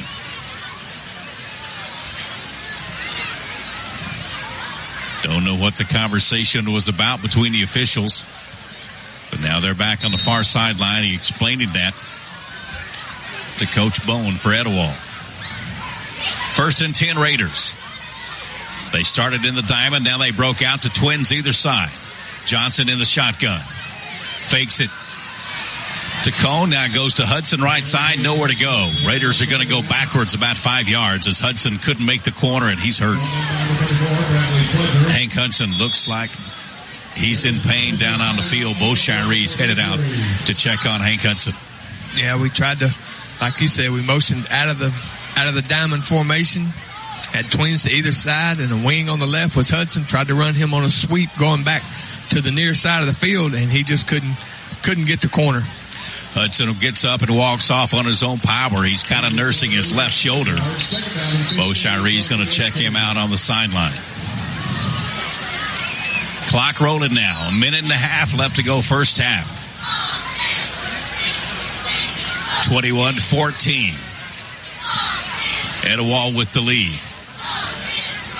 Coming up on the Zaxby's halftime show, we'll check scores from around the region and the county and take you down to the field for the sounds of the Good Hope Raider Marching Band. 2nd down and 16 for the Raiders. Johnson on a keeper to the right. Breaks one tackle. Oh, wait a minute. And is hit out of bounds at the 16-yard line. Boy, the fans and the coaching staff want a targeting or a late hit out of bounds right in front of Coach Witcher, and they're not going to get it. Parker Johnson took a lick, though, right on the boundary. Yeah, I thought he was about a yard out of bounds myself. He was coming to the sidelines. He obviously stepped out of bounds, and once his foot hit out of bounds is when he took the lick. And the official was right there, no call, so guess I didn't see it as good as I thought I did. 3rd down and 17 for the Raiders. We've got 1:07 left to go. We don't want to give them the ball back before the first half. But we got to do something right here. Here's Johnson left side. He's got blockers. 25, 30. Johnson flips up to the 32-yard line. A good carry on 3rd down. It'll be 4th down and about 2. There's 15 seconds difference in the play clock and the game clock. And now Etowah has called timeout. They're going to make us punt it so they can have some time on the clock when they get the ball back here. So timeout taken by Etowah. 48 seconds left to go here in the first half. Etowah leads Good Hope 21-14. I'm Tommy Warhurst alongside my brother Daniel here on the Good Hope Raiders Sports Network. Also tonight on the Coleman Community Radio family of stations, we have Susan Moore at Vinemont on the FM tonight at 95.5. We have Fairview and West Point on Channel 3 tonight over in West Point. And we have Hanceville and Cherokee County on Channel 4, our 50s and 60s channel on our app and on our stream from Coleman Community Radio. And what I would do, if it's me right here, Tyler Cohn's lined up to punt as normal. Tucker Malin's out here split wide on this side of the field. Just let Tucker Malin run a go route. I'd tell Tyler Cohn, catch the punt, and you've been able to run to the right side because of their rush. Run to the right side far as you can, and then throw it as far as you can. Let Tucker Malin run under it. We're going for this. Raiders are going for it. Diamond formation on 4th down and 3. Receivers either side. And we weren't going for the hard snap count from Parker Johnson. Gets Etowah offsides. And Daniel, they did exactly what you said they needed to do and changed up the snap count. They did. And you know what's funny too, though, is Parker Johnson, he didn't do what he normally does. He didn't raise his leg up to signal the snap. He clapped his hands, and that made the Blue Devils jump off when we hadn't snapped it on him clapping his hands all night long. Either way, it worked. First down, Raiders. Easy Eva Bank, first down for the Raiders. That is easy as applying for a car loan or something at Eva Bank. Was that first down for the Raiders? Here's Johnson rolling left. Going to throw downfield. Nobody's open, out of bounds. Incomplete. Yeah, he just had Johnson to get rid was running of that for one. his life. Yeah, he was running for his life, and he was running the opposite way. He's a lefty, and he was running to his right side, so he had to get his hips turned around so he could get rid of it. And I've wondered that. I've noticed that this season, even with Colton Watley, when he rolls out, we've got him rolling to his weak side, not his power side. Same thing tonight I'm seeing here with Johnson. You're right, rolling to his right when he's a left-handed passer. 2nd down and 10 for the Raiders now from their own 36-yard line. 2 receivers either side. Johnson, quarterback draw. Up to the 40 and up to the 41-yard line. We're just trying to run clock and get out of here. And now we called a timeout, though. So they're going to spot that one at the 40. It'll be 3rd and about 6. And we've called a timeout. So maybe we're trying to set something up right here, right before the half with 35 seconds left to go. Down by 7. Well, we get the second half kickoff. So if we could put something together here, whether it's, a 6-point touchdown or even a 3-point field goal. I was noticing our kicker in warm-ups was hitting some field goals from good distance. Anything to score before the half and then get the ball to start the second half and maybe put some points on the board and try to turn this thing around. So I've never been a fan of taking a knee unless you're up by 100 points, in my opinion. If there's time on the clock, we're running plays. It'll be 3rd down and 6 for the Raiders. We've got 35 seconds left to go in the first half. Raiders trail by 7. Etowah leads it 21-14. Coming up on the Zaxby's halftime show, we'll check scores from around the region and the county and take you down to the field for the sounds of the Good Hope High School Raider Marching Band. Homecoming night here, 2023 at Good Hope. Deborah Mitchell, the homecoming queen. Here's 3rd down for the Raiders. Johnson. Downfield for Cone. Pass off the mark, incomplete. Cone had him on a post. But the pass was to the outside. There is a flag in the backfield. And they're calling holding against Etowah. Yeah, and it had to have been on a running back in the backfield because the flag was in the backfield. So that means the white hat would have been the one to call it.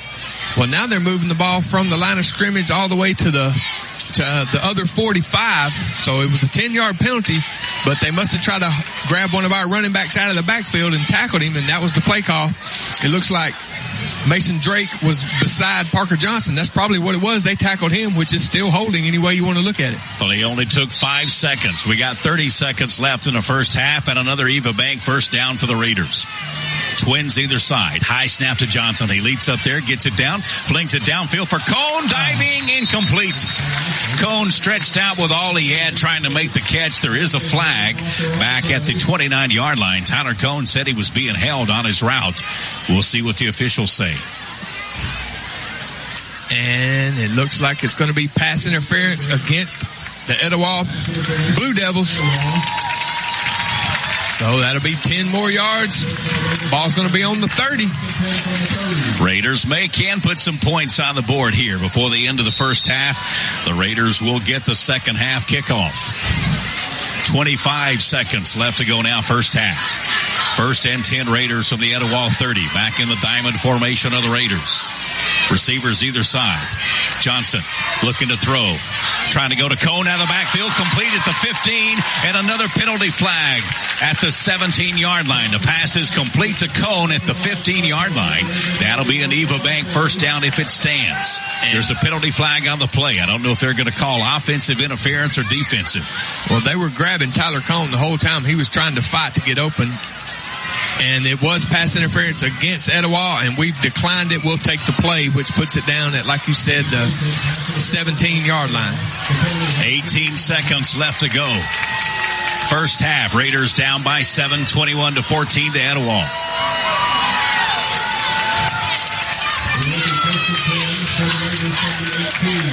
They haven't moved the chains across the way. No. The Raiders have a first down. The chain is still back here at the 30-yard line. Maybe the official hadn't signaled them to move forward yet, though. We'll wait and see. The officials on the near side are having a conversation. A lot of confusion in the officiating crew tonight. They're keeping us confused, so I apologize if you're confused at home. Normally, after a call, you'll have a signal of what the call is most of the time. Just like you said, they still haven't moved the chains on the far side. Now they're moving them. Okay. So it'll be 1st and 10 Raiders from the Etowah 18-yard line. 18 seconds left to go first half. Drake to the right of Johnson. 2 receivers either side. High snap again for Parker. He has to leap to get it. He's in trouble. Football's on the turf. Raiders do recover it, though, back at the 29-yard line. Boy, Parker Johnson was in duress back there. And a quick timeout from the Raiders will stop the clock with 8 seconds left to go here in the first half. and we just lost 11 yards. We were on the 18, 19-yard line now. We're on the 29. That's going to be out of field goal range.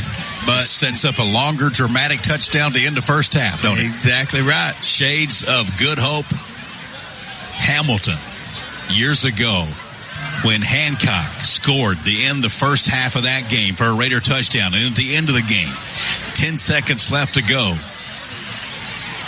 Bailey Quick scrambles around, hits Hancock in the corner of the same end zone to win the game for the Raiders at Hamilton years ago. I've got goosebumps. That was one of the first games I ever did with you. As a matter of fact, we ever did together was up there, and yes, I remember that to this day. Reliving that, folks. The hairs are standing up on my arms. What a big win for the Raiders there. Boy, they had a big win there. They had a big win at Fayette back then. Then you throw in the Jacksonville win here in the playoffs.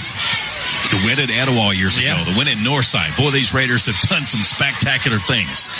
Here's the last play of the first half. Johnson firing into the end zone for Hancock. Oh, it's caught. Weston Hancock caught it. How about that? How about that?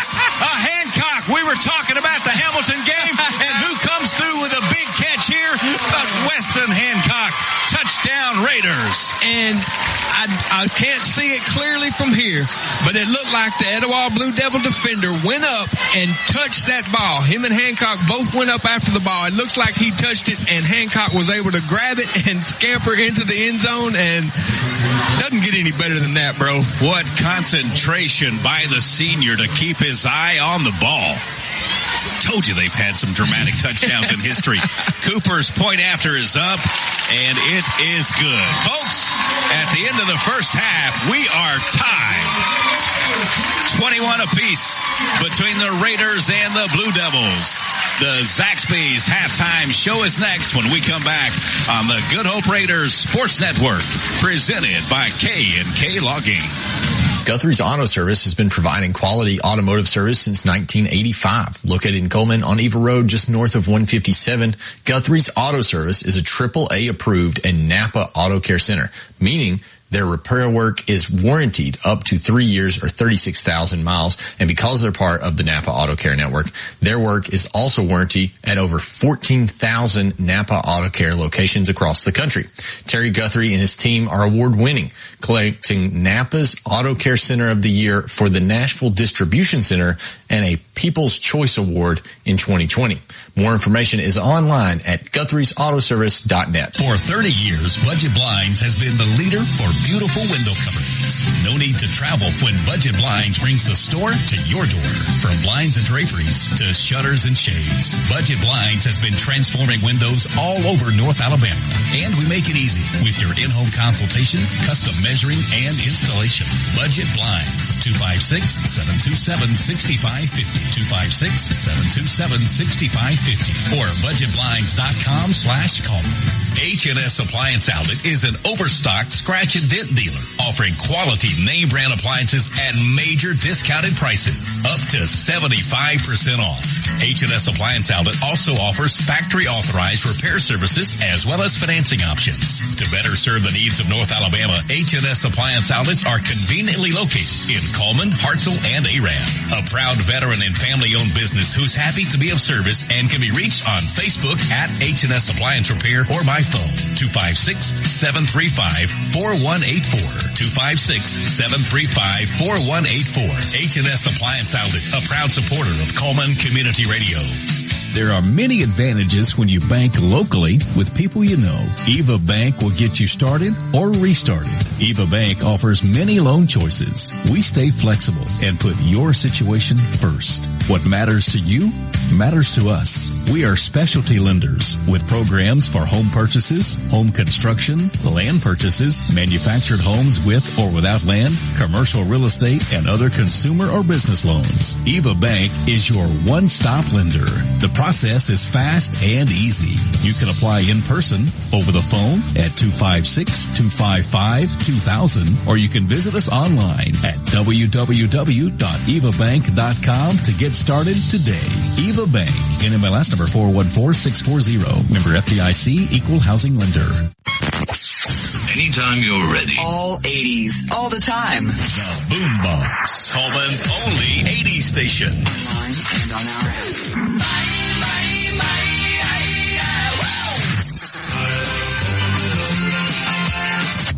The songs and the love swing.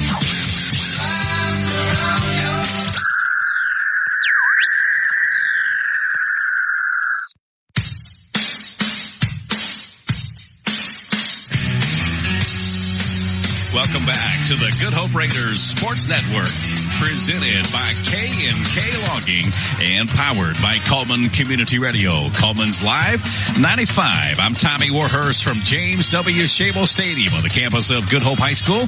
Homecoming night 2023 here at Good Hope. And congratulations to Deborah Mitchell. She's the homecoming queen for Good Hope High School. It is halftime. Good Hope and Etowah. Big region game tied at 21.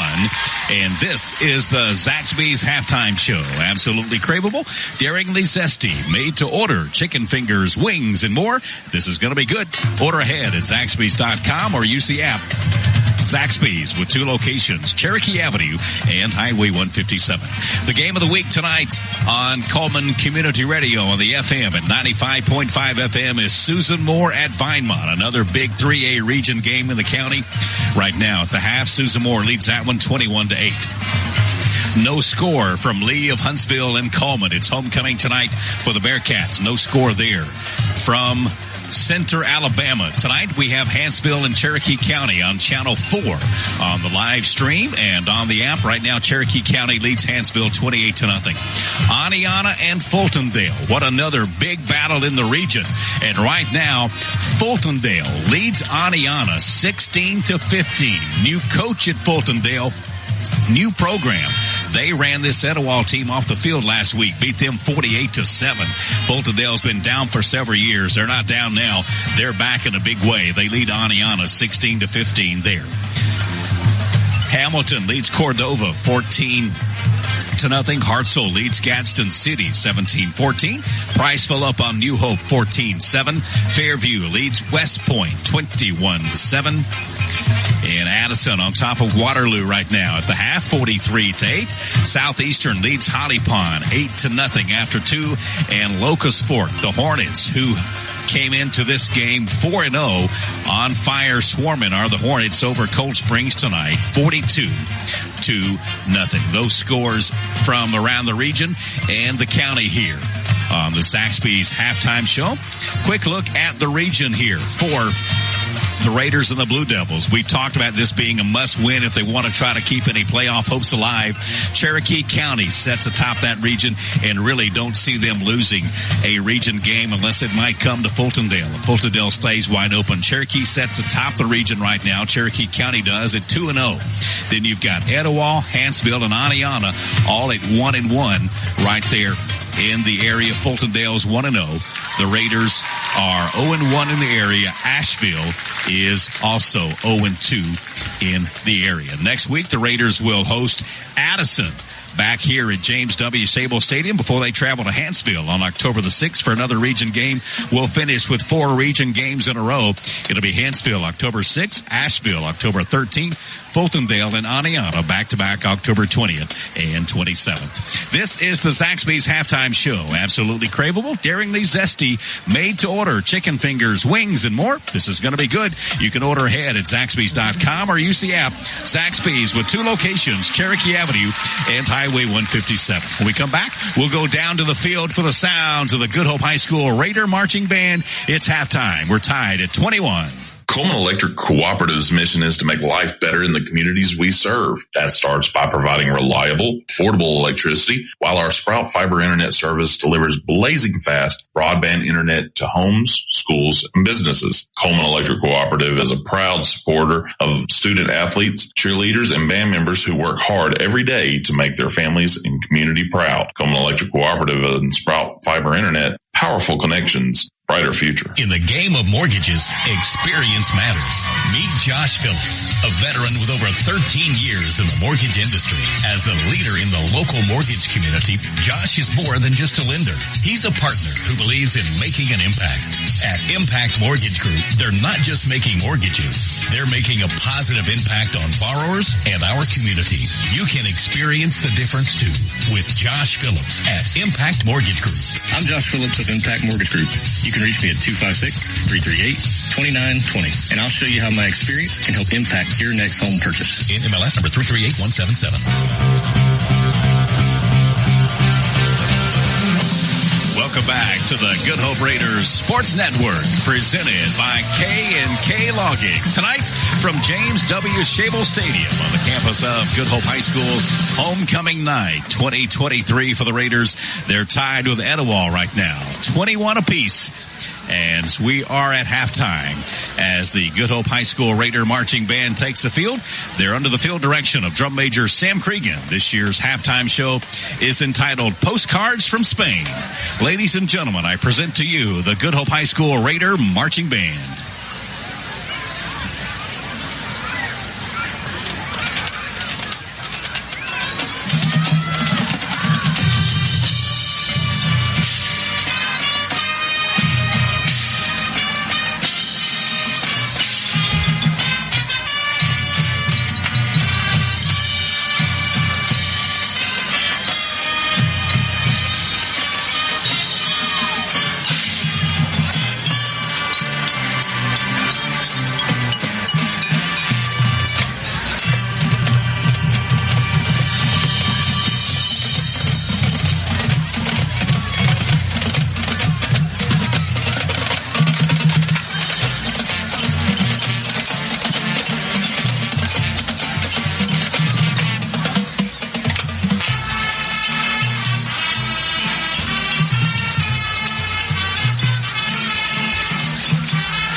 sounds of the Good Hope High School Raider Marching Band on the Zaxby's halftime show. We're tied at 21 between Etowah and Good Hope here. Homecoming night on the Good Hope Raiders Sports Network on the Zaxby's halftime show. Absolutely craveable, daringly zesty, made to order, chicken fingers, wings, and more. This is going to be good. Order ahead at Zaxby's.com or use the app. Zaxby's with 2 locations, Cherokee Avenue and Highway 157. Back in a moment here on the Good Hope Raiders Sports Network, presented by K&K Logging. We've spent a lot of time on this. The investigation is finally over. We uncovered several leads, and we have finally found it. We have found what every small business in Coleman has been looking for. Fiber optic quality internet is here. Utilizing cutting-edge radio technology, Cyber Broadband is now able to offer fiber optic quality internet in the immediate downtown Coleman area and most Coleman industrial parks. More information is available by calling Cyber Broadband, 256-734-1077, 256-734-1077, or on the web at cyberbroadband.net. Are you ready to make your next move in Coleman? Hi, I'm Tommy. And I'm Angela. We're not just realtors, we're a family dedicated to helping yours. We're not just about buying or selling property. We're about building connections within our community. From local schools to charity events, we're active because we care about Coleman. When you use us, you're not just getting one realtor, you're getting a team working around the clock for you. With our experience and expertise, we'll guide you through every step of the process. We're the Warhurst Team Realtors at Hagamore Realty Group. We make it happen, you make it home. Coleman Appliance Repair is your locally owned and operated appliance and repair company. Servicing most models and brands, they can be found on Facebook or Google for in-home appliance repair needs. Proudly supporting Coleman area athletics and collegiate football. When that appliance frustrates you and you're in need of a repairman, Robert Brantley is ready to help. You can call him at 256-507-3415 or find him on Facebook, Google, or online at ColemanApplianceRepair.com. Hey, Coleman drivers. Are you tired of the hassle and confusion when it comes to buying a car? Well, we've got fantastic news for you. Meet Adam Aker at Mitch Smith Chevrolet in Coleman, your go-to guy for a no-nonsense car buying experience. Hey folks, Adam here. You know, buying a car shouldn't be stressful. That's why at Mitch Smith Chevrolet, we pride ourselves on transparency, trust, and there's never any BS at MS. That's right. Adam Aker and the Mitch Smith Chevrolet team are changing the game. I live and breathe Coleman, just like you. So when you step into our showroom, you're not just another customer, you're family. Together, we'll find the perfect vehicle to fit your needs and budget. Remember, Adam Aker, Mitch Smith Chevrolet, what's not to love? One of the most important things on your home is sometimes the most overlooked. Your gutters. For gutter cleaning, repair, or new gutters, the name to know is Denton's Seamless Gutters. Locally owned and operated, licensed, and insured. Denton's offers free estimates and a 10% discount to active and retired service members and any active emergency responders. For gutters, it's Denton's Seamless Gutters, 706-207-7969, or search Denton's Seamless Gutters on Facebook. The Boombox. Hot hits of the 80s.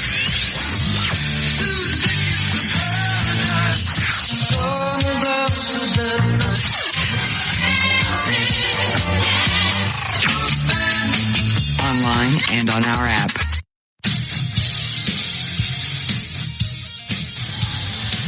Welcome back to James W. Shable Stadium on the campus of Good Hope High School, the Good Hope Raiders Sports Network, presented by K&K Logging. This is the Zaxby's halftime show. Absolutely craveable, daringly zesty, made to order, chicken fingers, wings, and more. This is going to be good. Order ahead at Zaxby's.com or use the app. Zaxby's with 2 locations, Cherokee Avenue and Highway 157. Tied at 21 here where we are on the scoreboard around the county and the region. Susan Moore leads Vinemont 21-8. Fultondale leads Aniana 16-15. Cherokee County leading Hanceville 28-0 at the half. Coleman leads Lee of Huntsville 30-0 at the half. Homecoming tonight in Coleman. Athens leads May Jemison 28-14. Hamilton over Cordova 14-10 at the half. Fairview leading West Point 21-7 at the half. Priceville up on New Hope 14-7. Addison all over Waterloo 43-14. And Southeastern leading Holly Pond 8-0, and Locust Fork up 42-0 on Cold Springs. Daniel has rejoined us after going downstairs, and you found you some homecoming representatives down there, didn't you? Yes, I found Macy Denton, who is the daughter of a sponsor of Friday Night Live and Good Hope Raiders Sports Network. Casey Denton with Denton Seamless Gutters found his daughter, got our picture made, and got you to post it on the website, Facebook page. And beautiful little girl. And I introduced myself to her, and she was certainly sweet. Said, "Oh yes, I've heard about y'all," and this, that, and the other. So anyway, I said, "Well, let's take a picture." So we kind of thought if homecoming was next week against Addison, when we originally thought it was, that Bailey Keefe might be making her way back over from Mississippi College, but she wasn't able to make it tonight. And want to say a big shout out to Bailey Keefe that they announced this week she made the volleyball team for Mississippi College, and she'll be on the team wherever they go this year. Congratulations to you, Bailey. And she was the 2022 homecoming queen last year. It is halftime. We're tied at 21. The second half is next when we come back here on the Good Hope Raiders Sports Network, presented by K&K Logging. Founded in 1887, Coleman Savings Bank serves the people of Coleman with a full line of banking services. One of those services is their Legacy Checking Account, available to those 50-plus, military, teachers, policemen, and firefighters. It features no monthly service charge, interest earned on any balance, free paper or e-statements, and 2 free boxes of checks per year, along with other features. You can stop by any one of 4 convenient locations and ask them about the Legacy Checking Account, or visit www.colemansavingsbank.com for more information. Coleman Savings Bank, equal housing lender, member FDIC. Are you an enthusiastic sports fan? Want to have fun and get in on the action? Heck yes, that'd be awesome. Have great attention to detail? Want to stay active? Definitely. Want to give back to the student athletes in your community? Obviously, yes. Then you'd make an excellent high school sports official. We need more officials in Alabama, because with no high school officials, there are no high school sports.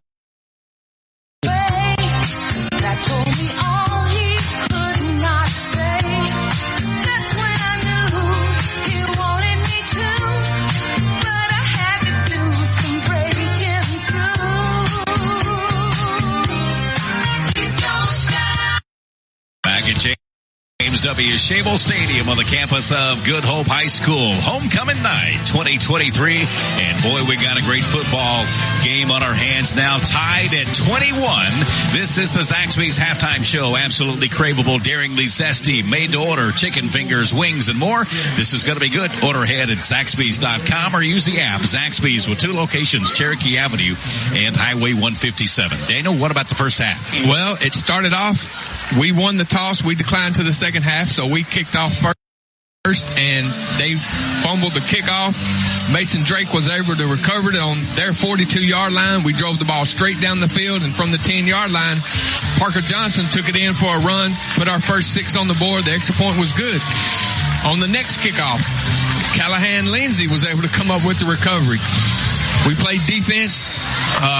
Hank Hudson got a sack, got another sack, and on their next possession, Hank Hudson has a strip sack, and Landon Bagwell picks it up with a scoop and score from 35 yards. It made it 14. Then we come up with a big 4th down stop by Guillermo Allday, and at about the 30-yard line going in right before the half, Weston Hancock goes up, fights for a ball, was able to come down with it and scamper into the end zone for our next 7, which made it 21, and it's tied 21-21, and we get the ball to open the second half. Everything we've talked about needs to happen has been happening so far. Parker Johnson in his first varsity start as a freshman, coming in after the injury to Colton Watley. He has a rushing touchdown and a passing touchdown tonight. Exactly right. Well, he's given Hank Hudson a run for the money on that Warhurst Team Realtors Raider of the Week. Most definitely is. But we've got 24 more minutes of football to play, so there's no telling somebody else may show out the second half. Exactly right.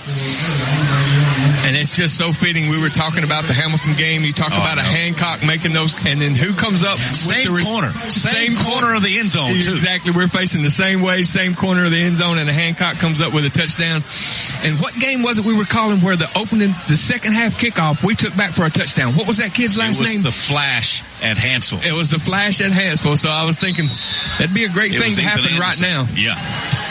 Here's the second half kickoff going to Malin at the 14, 15, 20. Across the field, Malin to the 25, lowers his head and gets up to the 28-yard line. Good return. Yeah, you had just said, what we need to do is come here and run this kickoff back for a touchdown. And Ethan Anderson tonight. I got you, Daniel. I got you. They don't call me Flash for nothing. Watch this. So we're going to get it at the 28 now. Amy, we're glad to be back, too. Amy McAnally just sent me a note. Man, so glad y'all are back calling Raider football again. Good to be back, Amy. Glad to have you along. Glad to have all of you listening tonight here on the Good Hope Raiders Sports Network. Tommy Warhurst alongside my brother Daniel. Tied at 21. First possession of the second half is the Raiders. Twins to the near side. One receiver to the far. Here's Cone up the middle. Fighting up to the 37-yard line. Yep, we weren't in the diamond that time. We split Tucker Malin out to the right side, right off the right tackle, about 4 yards off. So we just had two backs in the backfield. And what that does is it draws one of their linebackers out from the middle of the field and makes them cover Tucker Malin, which then opens up the inside. And Tyler Cone was able to pick up 9 yards, it looks like, in 11 inches because we're that close to the first down marker. So second and about an inch. Second and very short for the Raiders. We'll have trips to the near side. One receiver across the way. Johnson in the backfield with Hudson. Here's Hudson on the carry. He's got the Eva Bank first down across the 40 and up to the 41-yard line. And just here on the first two plays of the second half, it looks like Coach Witcher saw what they were doing in the first half and said, okay, guys, here's how we're going to put a wrinkle to it. We're not going to run out of the diamond anymore. We're going to run out of two backs, or we're even going to split out Tucker Malin. We're going to run out of one back, and we've picked up a first down on two plays. So obviously what he saw and what he's drawn up is working. Another Eva Bank first down for the Raiders. It's 1st and 10 for their own 41. Working left to right, diamond formation. Cone trying to get outside, and he's going to be wrapped up. We'll lose a couple there all the way back to our own 38-yard line. Yep, and once again, we were in that diamond formation. When we get in that diamond formation, they're packing it in on the inside, and they know what's coming. I mean, they know we're going to run the ball out of that formation, and they're just shooting gaps and not having any responsibilities. And I think Coach Witcher just told Johnson that was kind of the wrong read. He probably should have pulled that one, but that's a freshman making his first start at a big-time varsity game against Etowah, no doubt. Second down and 13 for the Raiders. Twins either side. Cone and Johnson. Johnson's going to keep this one on the play fake to Cone, and he squirts it across the 45 up to the 46-yard line. Yeah, they're going to back him up to the 45, though. Yeah, and that time, just like you said, Coach Witcher told him last time, hey, that's a keep read, and he just saw the same thing and said, okay, I'll keep it this time, and he picks up 8 yards. It's going to bring up third and about 6. It'll be 3rd and 6 for the Raiders now from their own 45-yard line. Jared Fight, good to have you along in the broadcast too, my friend. Warhurst Brothers are the best, he says. Thank you, sir. Thank you. We sure do enjoy it. God gave me a gift to call it, and I'm glad I can give him glory and paint a picture of the football game for you. Here's 3rd and 6 for the Raiders. Johnson, left side, fires. It is picked off by Etowah. He was trying to go to Malin downfield, and that one is just picked off out there in the flat by Connor Dingler. Yep, Dingler had good coverage on Malin, and he just cut underneath the route that time. The ball was coming in, and he just cut up underneath him. Good play. Good play. It'll be 1st down and 10 for Etowah on the interception from Parker Johnson. So as a quarterback, he's rushed for a touchdown, he's thrown a touchdown, and he's thrown an INT in his first start. He's filling up the stat sheet. Yeah. Nothing like being thrown right into the fire. Exactly. Here's 1st and 10 Etowah. Reeves back in at quarterback. Goes to Porter. Right side, slipping through Raiders up to the 46-yard line is Porter before Lindsey's able to bring him down to the turf. And that was just a lead play off the right side that time. Play gained 7 yards. It'll be 2nd down and 3 for Etowah. Ball is out at their own 47-yard line. We're tied at 21 with 8:39 left to go here in the third quarter. 2 receivers left, 1 right for Etowah. Reeves to Porter again, trying to get to the outside. Raiders have him corralled and knocked down in the backfield. Landon Backles back there along with Hank Hudson. Great play. It's going to bring up about 3rd and 5. And had to step away there for a minute. Our buddy Corey Allred, who brought us the 2 hot dogs and a Mountain Dew before the game, just come up here and ask if we needed anything. So checking on us. Yeah. Just thanks, Corey. Here we go. With the stop, it's now 3rd down and 5 for Etowah from their own 45. Raiders with a 4-man front. 3 receivers for Etowah. Reeves out into flat, incomplete. Good coverage out there by Hudson and almost picked off by Zachary Keller, but it falls incomplete. Well, after a turnover, that's what you want. You want your defense to step up, hold them out. They picked up 1 first down, and now it's 4th and 5. And Etowah's going to have to punt. Tucker Malin will go back deep for the Raiders. He should put his heels right on about the 19-yard line. Jamison Sissom back in punt formation for Etowah. High snap. Sissom gets it down though and kicks away a great knuckleball that pushes Malin back to the 15. Now back to the 20. Malin to the 25, and that's about as far as he's going to get. No, he's breaking tackles still. To the 29. He fumbled the ball. Rutherford picks it up, and Rutherford takes it down to the 50-yard line. And they're going to mark Rutherford down at the 50. Okay, so yeah. What a great return from Malin, but as he was going down to the turf, the ball bounced out. And right there waiting on it is Carter Rutherford, and the speedster advances it up to midfield. That's a huge break for us because Tucker Malin was fighting for every yard he got, and you said he looked like that was all he was going to get, and he was about to break those 2 tackles, but they stripped the ball, but Carter Rutherford picks it up. 1st and 10 Raiders from midfield. Here's Malin from the diamond, tripped up at midfield, nowhere to go. And we got a flag down on this side at the hash.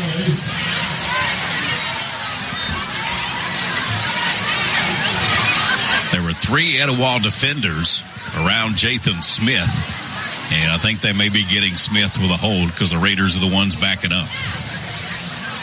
Nope. Chop block. So that'll back the Raiders up into their own territory again. Had it at midfield. That's a 15-yard penalty that's going to take the football back to the 35. The ball was at the 50, and the referee was walking off the yardage, but he didn't have the football, and he turned around, and Big Mostella from Etowah picked it up and was going to throw it to him, and then they hollered at him, and then he dropped it like, oh, I didn't touch it. So here's 1st and 25 for the Raiders. Snap goes through Johnson's hands. He's just going to have to run it. Nowhere to go. He pushes it up to the 36. It'll be a gain of about 1. Snap went right through his hands. That snap's coming back there pretty hot. He's only about 3 yards behind the center. And the snap's coming back there pretty hot. So 2nd down and 24.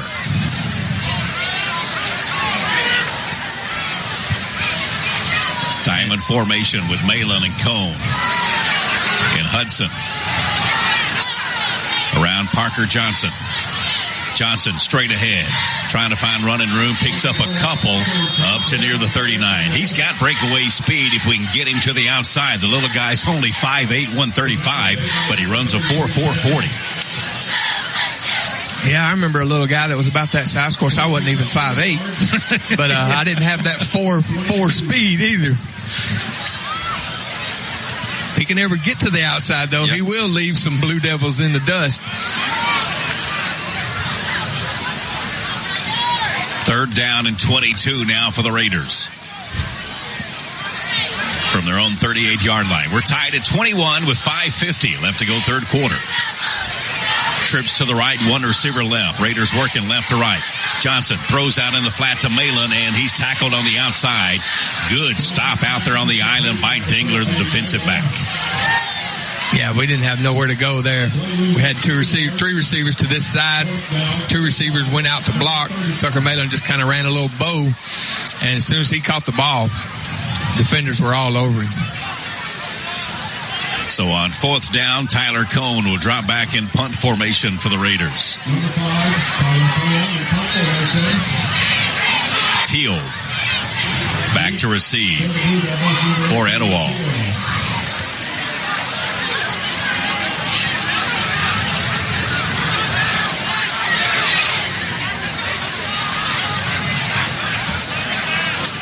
Now we're set. Cone should hit this about the 25. This one's a good snap. Cone's kick, not so good, though. He shanked it off the side of his foot, and I think they're going to mark it out of bounds near midfield, and they do. They mark it out of bounds at the Etowah 49-yard line. So about an 11-yard punt, actually a 21-yard punt. 12, 13. Short. Yeah. Etowah will get it at their 49. That's the 51, bro. Okay, yes, right. You're going that way. That's a 51, yeah. 5:37 left to go third quarter. We're tied at 21 between the Raiders and the Blue Devils. Got to come up with another big stop here. Yep. Defense going to have to step up once again. Sissom, back-ended quarterback for Etowah. Going to throw it out in the right flat, complete to Bennett. Bennett gets a block, 35-30. Still finding his way down to the 25-yard line is Bennett. Don't see any flags. That'll be an Eva Bank first down for Etowah. I thought there was going to be one over there on that side, maybe a block in the back, as Zachary Keller come up and was going to make a play, and it looked like somebody pushed him. I don't see how they didn't see that. Either way, first down Blue Devils now at the 27. First and 10 Etowah from the Raider 27-yard line. Tied at 21. 5 minutes left to go third quarter. Here's Porter, right side. Bagwell's got him, gets some help from Bird, and finally gets him knocked down right about the 25. They'll give him 2 yards on the carry. And that's just a give off the right side. Porter was lined up on the right side of Sissom, and he just handed it to him. He scampered far as he could. It's a great play out there by Bird, and Landon Bagwell to cut him off. Second down and 8 for Etowah. From the Raider 25-yard line. Working right to left as you listen. They'll have trips to the near side to the Good Hope boundary. One receiver on their side. Sissom's in trouble. Scrambling away from Smith. Fires complete at the 10-yard line, though. He was able to get that down there to Reeves. Keller on the coverage for the Raiders, but the pass and catch good enough for an Eva Bank first down for Etowah down at the Raider 10-yard line. Well, with Sissom and Reeves, quarterback and receiver, they just swap them out. Hey, I'll throw it to you a couple of times, and then you come play quarterback and throw it to me a couple of times. So it's first and goal for Etowah now for the Raider 10-yard line. 4 receivers, 3 right, 1 left. Sissom across the middle, incomplete, trying to find Bennett on a post route. Bagwell was there on the coverage for the Raiders. Bagwell was there, and Hank Hudson was backing up into it. He led him a little too much right there. Looked like he had a step on the inside. We've got to have somebody that's playing that middle part of the field step up there and pick that one off and take it the other way.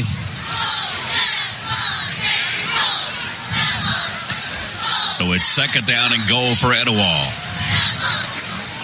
Again, 3 receivers left, 1 right. Porter. Play action to him. It's Sissom on a keeper. Breaks 1 tackle at the 12, to the 10, to the 5. Puts the ball across the plane. Is he in?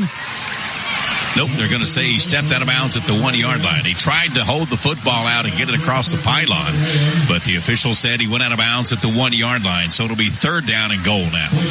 That was a great stop out there on the corner. Landon Bagwell and Tucker Malin.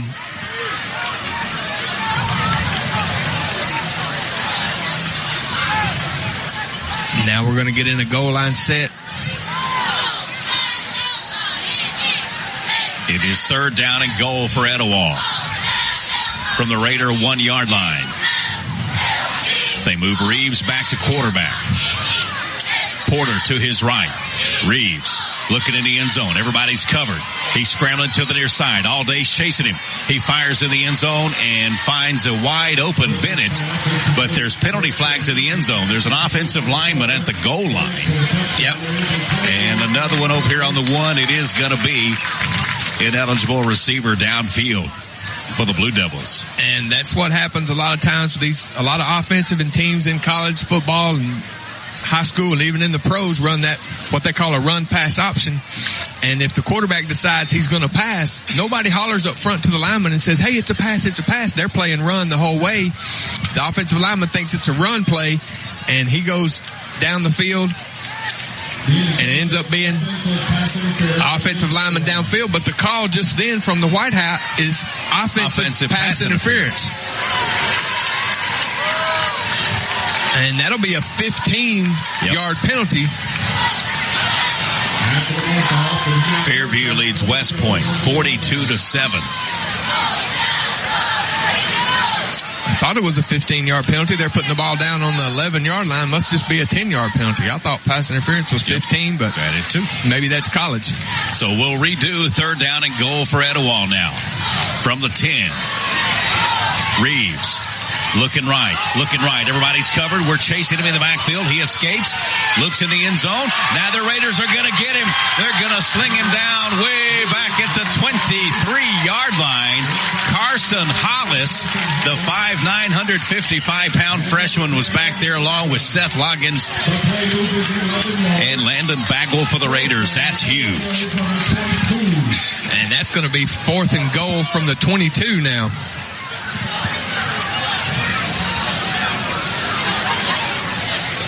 So they're going to send Mastella on to attempt a field goal. They'll put this down at the 28-yard line. So this will be a 38-yard attempt from the near hash. Snap is good. Place is down. Kick is up and short. It is no good. The Raiders hold. It was 1st and goal Etowah from the 10. Then they had it 3rd and goal from the 1. And they try the field goal, and it's no good. That's big for that Raider D. That's a great stop by the Raider defense. Like you said, 3rd and goal from the 1. And then a couple of plays, they ended up backing them up. They try a field goal. It's no good. Now it's 1st down Raiders from the 22-yard line. Diamond formation again for the Raiders. Parker Johnson in there at quarterback. Receivers either side. Straight ahead to Malin. Fighting across the 25 up to the 26-yard line is Tucker Malin.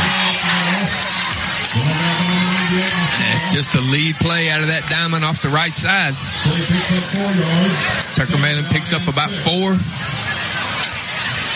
3 minutes left in the third period. We've got to move the ball here a little bit, even if it's just to flip the field. Need to give your defense a little bit of a break, too. Yes.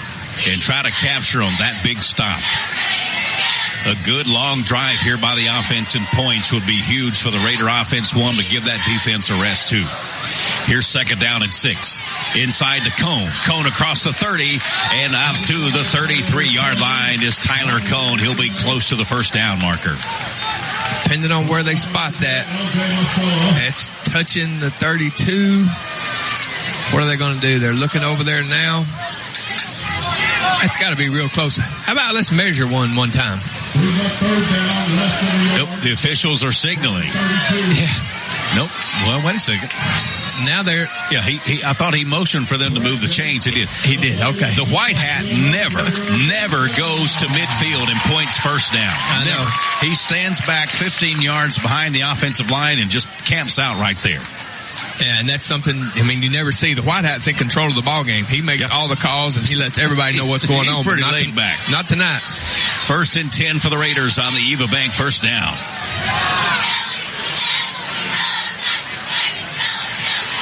Here's Cone. Right side, breaking tackles. Up to the 36-yard line is Cone. He'll have 4 on the carry. Just a little, like a lead play to the right side that time. Tyler Cohn's the back on the left side of Parker Johnson. He follows his blockers this way, makes it to the outside, and picks up about 4. We got to bust out of that diamond here in just a second and run a little play action. I think we could hit somebody deep because they're playing us man-to-man on the outside. We had success into the first half throwing the ball. Raiders have been all run so far here second half. Still tied at 21. Second down at 4 for the Raiders. Here's Malin. Out of the diamond, nowhere to go. Smothered again in there by Big Mostella at 6'3", 309. Well, when he tackles you, folks, he puts all of his weight on you. When he's got you going down to the ground, his arms and legs just come up, and he's going to put that 309 weight on you. Yeah, it ain't not anybody out here on this field can carry him on their back any bit. So when he does that, you're going down to the ground. Here is third down and 6 for the Raiders from their own 36-yard line. We need a first down here. Diamond formation around Johnson. Play action. Johnson on an option. Now he's in trouble. He's going to be knocked out in the backfield. He'll lose about 8 yards as he's pushed way back into the backfield that time by Etowah. That was Stephen Thomas shooting back there for the Blue Devils, and it's 4th down and long again for the Raiders. Yeah, he lost about 13 or 14 yards on that play, so it's going to bring Tyler Cohn out here once again. Once again, if you are driving a black Chevrolet 627-5DJ5, please return to 4th down and 17 for the Raiders from their own 26-yard line. Cohn back in punt formation. Gets away a high end-over-end kick. Goes out of bounds at the Etowah 44-yard line. So we don't flip the field on them much, but at least they'll start on that side of midfield. Special thanks to Cyber Broadband, who provides our internet connection for the Good Hope Raiders Sports Network. Cyber takes you places where cable and DSL don't go, like football stadiums. You can learn more about Cyber Broadband on their Facebook page, or you can call Cyber at 734-1077. Cyber Broadband providing high-speed internet to rural Coleman County, downtown, and the industrial parks since 2004. Hats off to our concession stand gang, too. Had a hot dog pregame. That sucker was good. I've been craving a hot dog for some reason for so long. Last time we were here, they were sold out. Got me one tonight pregame. If they got any more left over, we'll get some at the end of the game tonight. Here's 1st and 10 for Etowah. Pitch and catch is good on the outside out there to Teal. Oh, now they say it was incomplete. No. Pass is complete into the third quarter. Into the third quarter, yeah. At the end of 3, we're tied at 21. Back in a moment here on the Good Hope Raiders Sports Network, presented by K&K Logging. K&K Logging is proud to be the title sponsor of the Good Hope Raiders Sports Network. In business for over 20 years, K&K Logging can handle all your forestry needs, from clear cutting to thinning to select hardwood logs. K&K Logging pride themselves in landowner satisfaction. A Christian-owned company, K&K Logging is quality you can depend on. Kelly Crawford is a Vulcan District Director of the Alabama Loggers Council. K&K Logging, 256-255-3693. 256-255-3693. K&K Logging, proud supporter of Good Hope Athletics. I just love the sound of the music. You lived it. You still love it. Online and on our app.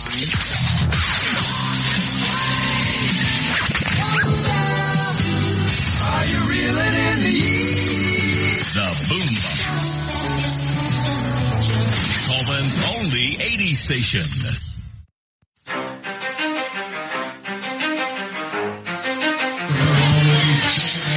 Welcome back to James W. Shable Stadium on the campus of Good Hope High School. The Good Hope Raiders Sports Network, presented by K&K Logging and powered by Coleman Community Radio. Coleman's Live 95. I'm Tommy Warhurst alongside my brother Daniel. Glad you're with us tonight. We got a good one as we begin the fourth quarter. Raiders and Blue Devils tied at 21. It's 2nd down and 6 for Etowah from their own 49-yard line. Busted play. System wants to throw. Now he's going to run it. Bird has him on the outside. He breaks away from Bird, gets away from Bagwell, and slips out of bounds at about the Raider 40-yard line. That'll be an Eva Bank first down for Etowah. Yeah, he's just so hard to tackle and just even contain. When System gets on the outside, he's such an athletic kid. I mean, he can pump fake you one time, get your feet moving one way, and then just use his athleticism to run around you. It is 1st and 10 for the Blue Devils from the Raider 43-yard line. We're tied at 21, just beginning the fourth quarter here from Good Hope. Inside run that time from Duncan. And he's hit in there by Keller and Bagwell. But he picked up about 5 yards on the carry for the Blue Devils. Now Etowah starting to go quick. No huddle offense. They're back at the line of scrimmage, ready to go. 2 receivers either side as they work left to right. Same play to Duncan again. Duncan up the middle, and he gets close to the first down marker before Callahan Lindsay can knock him down to the turf. I think he'll be about a yard short. It'll be 3rd down and 1. And they're right back up there again, ready to run another play. Sissom in the shotgun. It's Duncan again, right up the middle. Raiders stack him up at the line of scrimmage that time. Lindsay was in there putting a lick on him, as is Zep Smith. Zach Keller's in there. And also I see Isaiah Owen getting off the bottom of the pile for the Raiders. And they didn't give him the first down. It's going to be 4th and about 1 here. Yep, it is 4th and 1 from the Raider 33-yard line. The Raiders held them last time on the goal line. Let's see what Good Hope can do here from the 33-yard line. 4th down and 1 for Etowah. Plenty of time on the play clock. Sissom's got twins either side. Fakes it to Duncan, keeps him himself. He's got the first down to the 30. He just got his yardage and went down to the turf. But it's an Eva Bank first down for the Blue Devils. I thought that was kind of odd, too. He had a lane. He picked up the first down and then just went down on his knees. 1st and 10, Etowah from the Raider 30. Tied at 21 with 10:20 left to play. Sissom looking left. Throws outside to Teal. It's taken away by the Raiders. Cone has it going the other way. And he's slung out of bounds by Sissom. That'll be a 15-yard penalty out of bounds. Raiders are helping Cone up off the far sideline. He was out of bounds. Poor sportsmanship over there from Jamison Sissom. He was frustrated for the interception. Cone was way out of bounds and just got slung around. The play was made by number 11, Tyler Bird. He had the completion to his receiver. Tyler Bird was flying out there from his outside linebacker spot. He put his hand on the ball. The ball punched right out, right into the hands of Tyler Cone. That was a great hustle play by Tyler Bird, and Tyler Cone did what he could, got it up the sidelines, and like you said, that's a poor play by Sissom. He was a good 3-4 yards out of bounds when he slung him over there. And Bo Shiree is tending to Tyler Cone over here on the near sideline. Cone did get up and come to the near sideline before he went down the turf to be checked out by Bo Shiree. We'll keep an eye on him. And now they're giving us the 15 yards for the late hit out of bounds. It's going to put the ball at the 44-yard line of the Blue Devils. You can put a stop to that kind of play real quick when you eject the player that did that. I disagree with a lot of the targeting in college football because it is just making plays. Stuff like that after the whistle is what you need to be ejected for. Here's Hank Hudson coming the near side. Hudson gets a block and is knocked out of bounds at the 40-yard line. That'll be a gain of 4 for the Raiders.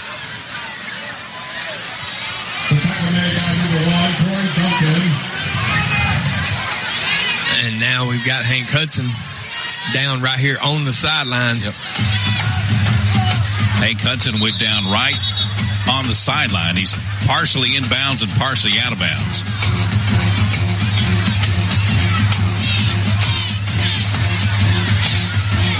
Yeah, you got to stop play right here, official. I mean, they did stop play, but it looked like he was trying to say slide him off a little bit more. Yep. No, you don't move the guy until he's ready to move.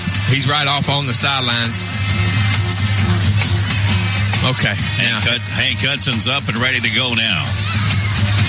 It'll be 2nd down and 5 for the Raiders from the Blue Devil 39-yard line.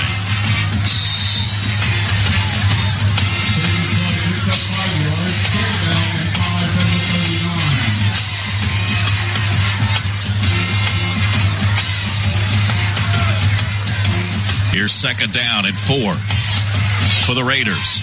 Johnson out in the flat to Rutherford. Rutherford makes the catch, slips away from one tackler, and is going to be close to the first down marker at the 35-yard line. That's a good-looking play. We finally get a little play action, and Parker Johnson finds Carter Rutherford on the outside. He was able to make the catch, and it's third down, and they're going to say it is third and inches. Yeah, that's got to be close enough to measure. If I'm Coach Scott, I'm going to make you measure that. Yeah, I don't see how you couldn't measure that. The first down marker is on the 34. The ball's touching the 34. But nonetheless, they're going to say it's third and short for the Raiders. I don't know how you can. I thought as a coach you could ask for a measurement. I thought you could too. Straight ahead this time, Drake. Yeah. Drake is down to the 34. That will be good enough for an Eva Bank first down for the Raiders. Yeah, just a little straight up the middle play. Handed it to Drake, and he was able to lower his head. And that's a pitiful spot. They have marked that ball short. There's no way he was short. The official on this side of the field is telling him, hey, guys, that's a first down. I mean, you don't want to measure the last one. That's one thing. But this has got to be a first down. Yeah, the official on this side marked it as a first down, told him to move it. The guy that put the ball down put it down a foot and a half behind where he had his foot. Now the official on the other side is coming up saying, no, I had it right here. If nothing else, then you do need to measure it. Yeah. Yeah, let's measure it and see, guys, just to be sure. And now it is signaled at Eva Bank first down, the first time tonight. I see you taking back. Don't fall out of your seat, Bubba. Don't fall out. It's not the big one. I know the white hat signaled first down, but you can get through it. Hang in there. That's exactly what I was fixing to say. For the first time tonight, the white hat had stepped up and said first down. He's like, if y'all can't handle this, I'm going to step in here and do it for a change. Yeah. First and 10 for the Raiders now on the Eva Bank first down from their own 34. Raiders need a touchdown here bad. Twins either side now for Johnson. Rutherford on the sweep, breaking tackles and down to the 30, giving 4 on the carry. Fairview leads West Point 42-7. Cherokee County leads Hanceville 42-0.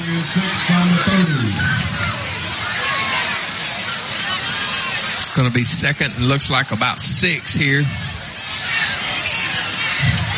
Last we saw, Susan Moore was still leading Vinemont 28-6. Don't know if that's changed or not. We're tied at 21 here at Good Hope with 8 minutes left to go in the ball game. Raiders are driving at the Blue Devil 30. Here's Cone, left side, down to the 27-yard line. Good to see Tyler Cone back out there. He must have stretched out whatever it was, or he just got into the hands of Bo Shiree. He couldn't be in better hands and took that ball for about 4 yards. Going to bring up about 3rd and 4 now from the 28. Big third down for the Raider offense. I feel we're in 4-down territory, though. Tied at 21 with 7:25 left to play. First start tonight for the freshman Parker Johnson. 5'8", 135 after Colton Watley was injured last week at Fairview. Prayers and best wishes for speedy healing there for Colton. Here's Johnson. Good read. On a keeper down to the 25. He'll be close. He'll be about a yard shy, folks. It'll be 4th down and 1 for the Raider offense. Yeah, he marked that one back now. Looks like at about the 26. That'll make it 4th and a long 2. Susan Moore leading Vinemont 35-16. Need to check in on Fultondale and Adiana too, because boy, Fultondale has been the head turner in the region this year. Here's 4th and 2 for the Raider offense. From the Blue Devil 26-yard line, we're going to go 4 wide. Now we call Cone back in the backfield. We're going to have to call a timeout. Split backs. Oh, and we do. Yeah. Coach Witcher's upset we lined up in a wrong formation. Felt like we had them. Yeah, but a smart play, though. You got to call a timeout there. We got to come up with this first down. Get the play call in. A couple of guys lined up in the wrong spot. So instead of trying to rush everybody back and snap it quick, call a timeout and get everybody together on the same page, and let's pick up this first down. Over in Adiana. Adiana now leads Fultondale 23-22. What a game that's turned into. Okay, that says first quarter. Yeah, they just haven't updated. The scores have changed. It was 13-12. Yeah. Surely they're not still in the first quarter over there. Jeremy Hyde's going nuts on the radio if they are. We've got 6:23 left to go here. We're tied at 21. And the Raiders are facing a big 4th down and 2 from the Etowah 26-yard line.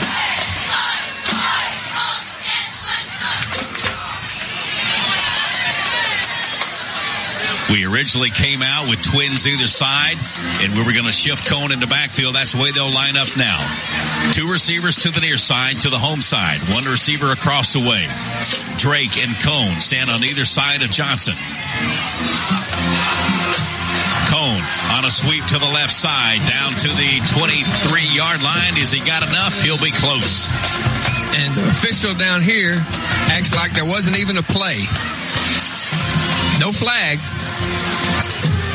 I thought our offensive line moved. I thought they did too. But I didn't see a flag. I didn't either. But why are they? Wait a minute. Why is Etowah's running on the field like we didn't get the first down and it's their ball? And the official hasn't made a call either way. He blew the play dead while Cone was running the ball. Cone carried the ball enough for a first down. If there was a penalty, because there's no flag. No. But if they're saying there was a penalty, then we get to do 4th down again. Yep, exactly right. But the official has already signaled it's Etowah football, and their offense is coming on the field. He's marking off a 5-yard penalty. 4, 5. So it'll be 4th down and 6 for Good Hope. Yeah, it's still our ball. Yeah, I mean, it's still our ball. If you accept the penalty, then you don't get the play, and it's a dead ball penalty, false start, so therefore there is no play. So it's our ball, 4th down and 6, and they've already moved the chains on the other side. Wow. Yeah. I mean, come on, guys.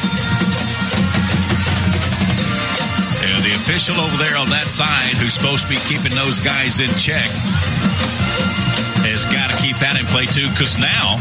Yeah, where was the first down marker at? Where's the first down marker supposed to be? They don't have replay here, and you can't decline a penalty that is a dead ball foul, which illegal procedure is. You can't decline that penalty. So yeah, I mean, if you do decline it, the results of the play is a first down to Good Hope in my book. Because Tyler Cone carried for a first down. True, but you can't even, that play never happens, what they're saying. He blew the whistle, threw the flag, false start, play never happened. The officials are back at midfield discussing the penalty. Fairview. The Etowah coaching staff across the way thinks it's their football. And there's no way in the world it is. It still should be 4th down for the Raiders. Exactly. I was thinking of Fairview because I just saw their score, 42-7 over West Point. Susan Moore leads Vinemont, 35-16. Aniana up on Fultondale, 23-22. The officials still talking at the 31-yard line. It was 4th down and 2 for the Raiders. Tyler Cone carried the ball for a first down. I thought our offensive line moved, but there's not a flag on the field. But that doesn't surprise me tonight with this officiating crew, because they haven't signaled what calls were, and only twice they've signaled actual first down, like a white hat does. But I think they want to say it was a false start because they backed the football up 5 yards. Right. But they're still discussing this at the 31-yard line. Yes.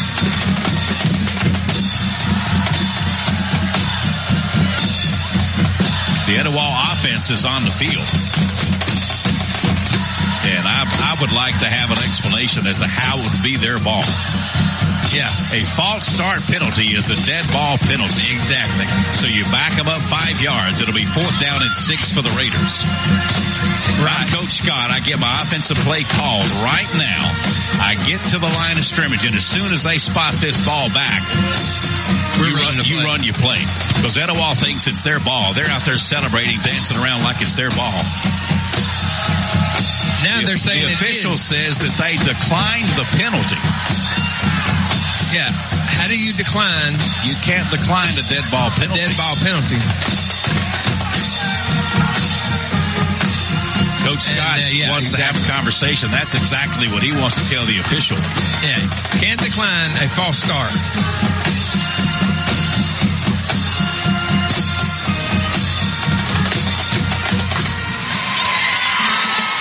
Coach Scott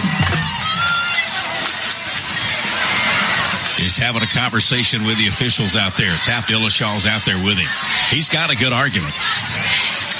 Yeah, and if you're going to decline it, then you got to move the ball 5 yards that way.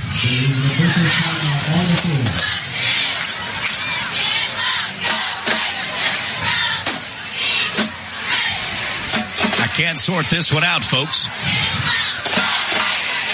Been around football a long time. And this is one of those that just doesn't really make sense.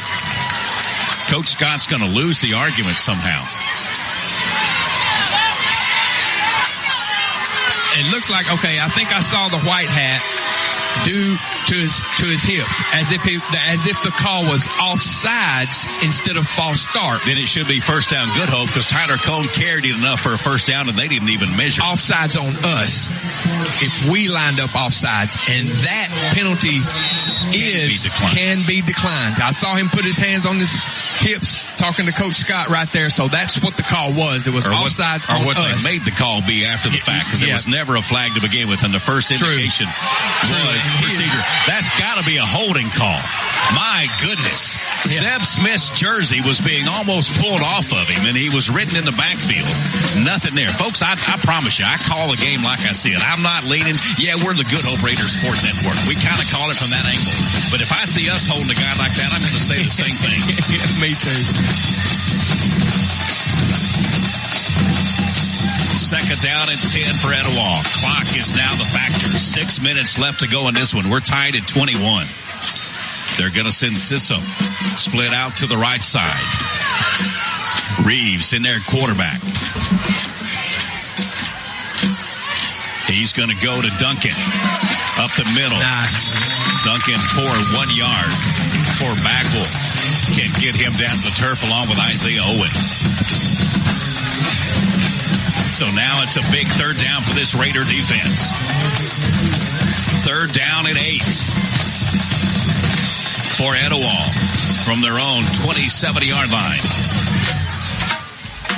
And it looks like we got double coverage out here on system number 2. Here's third and 8 for the Blue Devils. Play action pass. They're going to go to system. It's high. Almost picked off down there by Keefe. The pass went through Sissom's hands a little bit behind him. And now it's fourth down and long for Etowah. Another big defensive stand for the Raider defense. Yeah, and we're lucky. I talked about how we got double coverage down here on Sissom, but he was wide open on that post route. Yeah. The pass was just a little high. We had him doubled up, and he still was able to get wide open. So on fourth down and 8, Sissom's going to drop back in punt formation. Tucker Malin goes back for the Raiders, standing at his own 40. 5:24 left to go. Sissom kicks it away from Malin to the left side. It hits at the 35 and goes out of bounds at the 33-yard line. There's going to be a penalty flag back here on Etowah. Landon Bagwell was being held on the ground by L.J. Mostella. That should give the Raiders 10 more yards on the punt. Do you back them up and make them punt it again, or you take 10 off the end of it?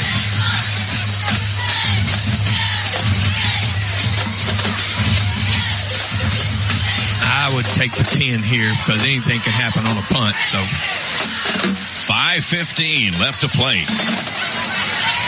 And that's what we're going to do. Going to take the 10 on this end. And it looks like that's 15. He's marking off 15 yards. So that's going to put the ball at the 51. It's going to be our ball on the 49, on our 49. Raider football at their own 49-yard line. 5:15 left to go. We're tied at 21. First and 10 for the Raiders. Twins either side. Parker Johnson in the backfield at quarterback. Drake beside him. Straight ahead to the 50-yard line. Yep. Not much right up the middle. They've got the big man, Mostella. Talked about him all night, 6'309". Playing shade to the right or left of the center. It's hard to move him out of the way. Clock is rolling. 4:50 left to play, tied at 21. Huge region game, both for the Raiders and for the Blue Devils. The winner of this one keeps their playoff hopes alive. The loser could still have a shot, but boy, Fultondale's turning heads. Cherokee County's the dominant team in the region by far. Here's 2nd and 9 for the Raiders. Drake trying to get to the corner. He runs down to the 45-yard line. That'll be a gain of 6. It'll bring up 3rd down and 4 for the Raiders. Yeah, just a little sweet play this way. Drake couldn't make the corner, but he did a great job of putting his foot in the ground and cutting back up in the inside. Picked up about 4 or 5 yards. Raiders, big 3rd down here. Raiders using clock. We're now under 4 minutes to play. 3rd down and 4 for the Raiders. Tied at 21. Twins either side. Hancock and Cone right. Rutherford and Malin left. Drake to the left of Johnson. Ooh. Give it to Drake in the backfield, and he's hit as soon as he touches the football. Nowhere to go for Mason Drake in the backfield, and that'll bring up 4th down and 9 for the Raiders. We've had success throwing the ball against them, but we chose to run it there on 3rd down and 4, so that'll bring up 4th down. Tyler Cohn's going to go back in punt formation for the Raiders. Yeah, it's like a couple of these plays, they know the play just as well as we do. Because they're in the backfield before we can even get the ball to our running back. Etowah takes a quick timeout. We'll take it with them back in a moment here on the Good Hope Raiders Sports Network. Or actually, we'll keep it right here. We'll welcome those of you listening who have been listening to Susan Moore and Vinemont on Coleman's Live 95.5 FM's Friday Night Live. Welcome to James W. Shable Stadium on the campus of Good Hope High School. It is homecoming night 2023 here at Good Hope. Deborah Williams was named homecoming queen. And boy, we've had a great ball game tonight. We're tied at 21 with 3:16 left to go here in the game. Deborah Mitchell was a homecoming queen. Deborah Mitchell. I said Williams. It's Deborah Mitchell. Tied at 21 between the Good Hope Raiders and the Etowah Blue Devils here. A big region game taking place at Good Hope. 3:16 left to play. It is 4th down and 8 for the Raiders. Raiders started a freshman quarterback tonight after the injury to their senior quarterback, Colton Watley. And Etowah has nobody deep here. 4th and 8. Tyler Cohn in punt formation should hit this about his 40. He gets off a high end-over-end kick, his best punt of the night by far. It hits at the 15 and is going to roll down to the 11-yard line. So, if Etowah is going to put points on the board, they got to go 89 yards in 3 minutes and 6 seconds. This Raider defense has been stingy and held them on a couple of 4th downs. We need a huge Raider defensive stand here. Yeah, got to make a big stop here. Don't let anybody behind you. If they catch it in front of you, so be it. Make the tackle. But you can't let anybody get behind you right here. 1st and 10 for the Blue Devils from their own 11-yard line. Sissom to Duncan. Duncan, big hole, 20, 25, 30, 35, 39-yard line is Duncan. That's an Eva Bank 1st down and a huge run on the first play. And Carson Hollis might have saved a touchdown right there making that tackle for the Raiders. 1st and 10 for the Blue Devils now from their own 40. 2:45 left to go. Etowah in no hurry. Raiders with a 3-man front, 4 backers in there. Sissom fakes it to Duncan, rolls to the right side, fires across the middle, incomplete. Good play action as we dove in there on Duncan. And then Sissom rolled out and tried to catch Sweeten there. Pass falls incomplete. And it's a good thing it did, too, because there was nobody between Sweeten and the goal line. Threw it a little bit behind him, so we've got to keep our head on a swivel. When he puts the ball in the running back's belly, doesn't mean he's going to give it to him. We got to keep our eyes on those receivers. 2nd down and 10 for Etowah now. 2:32 left to play, tied at 21. You're listening to the Good Hope Raiders Sports Network. Now on Coleman's Live 95.5's FM. Here's Sissom. Under pressure. He goes down on his own. Tyler Bird was pressuring him into backfield. Guillermo Alday was back there. And Sissom just slipped and fell down to the turf on his own. Boy, that's a huge loss back there for the Blue Devils. It's a huge loss, and Sissom went down on his knees, and Tyler Bird was rushing in, and when Tyler got to him and he went to his knees, Tyler just put his hands on him, and Sissom did a LeBron James act like he got knocked cuckoo and then comes up crying to the official. But Tyler Bird did nothing wrong. He was running full speed. He just stopped and put his hands on him, didn't even hardly push him or nothing, and he just did a flop. But no call, so it's third, and it looks like about 24. Third and 24 for the Blue Devils now from back at their own 29-yard line. Sissom to throw. It's a screen pass to Duncan.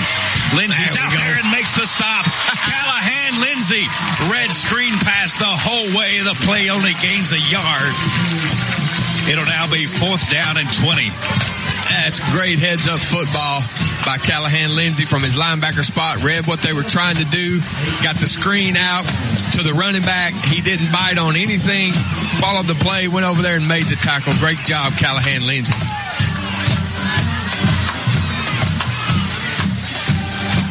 It is 4th down and 20.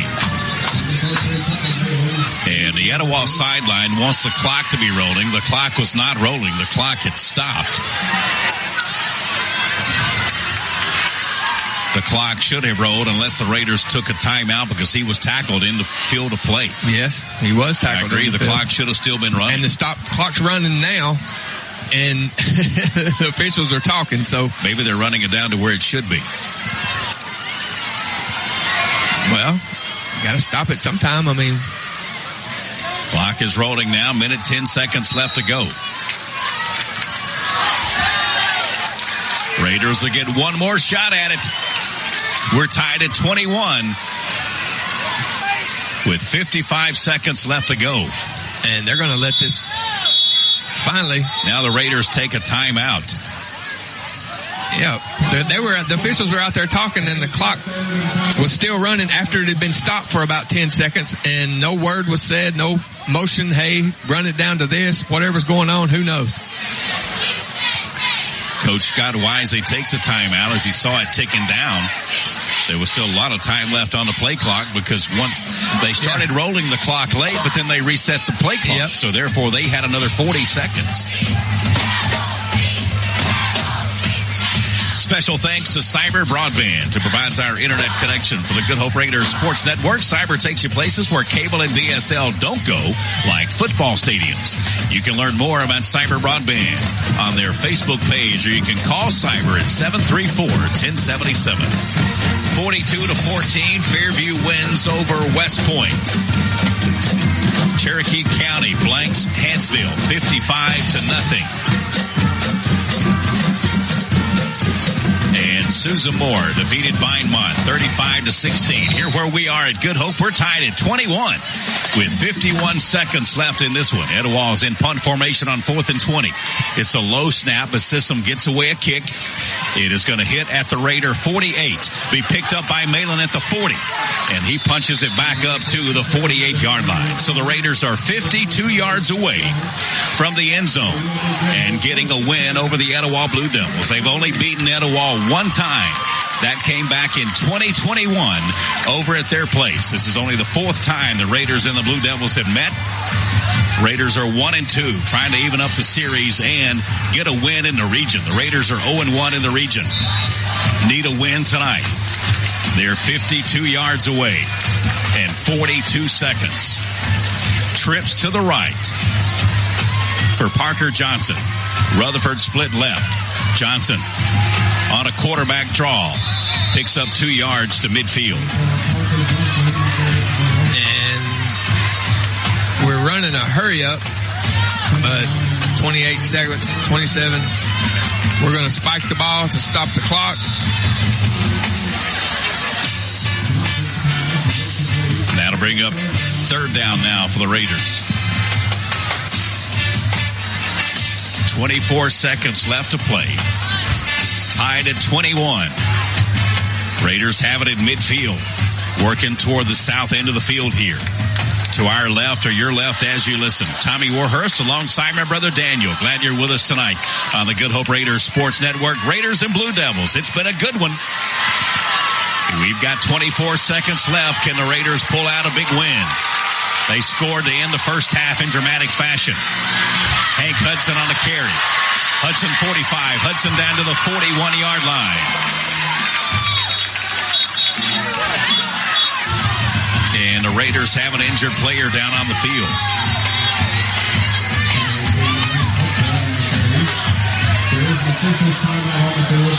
Looks like it's Hudson again.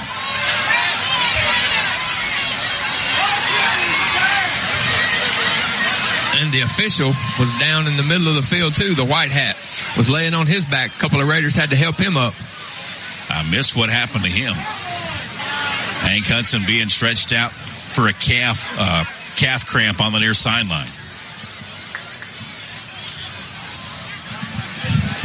Kind of good thing, I guess, for the Raiders. It isn't collegiate football, or they'd run time off the clock for an offensive injury near the end of the game. Coach Scott and Coach Rich are already telling the offense to get up there in the line of scrimmage and get set to spike the football. They haven't even got the chain set on the far side yet. Where's the chains? Set the chains. The chains got to move.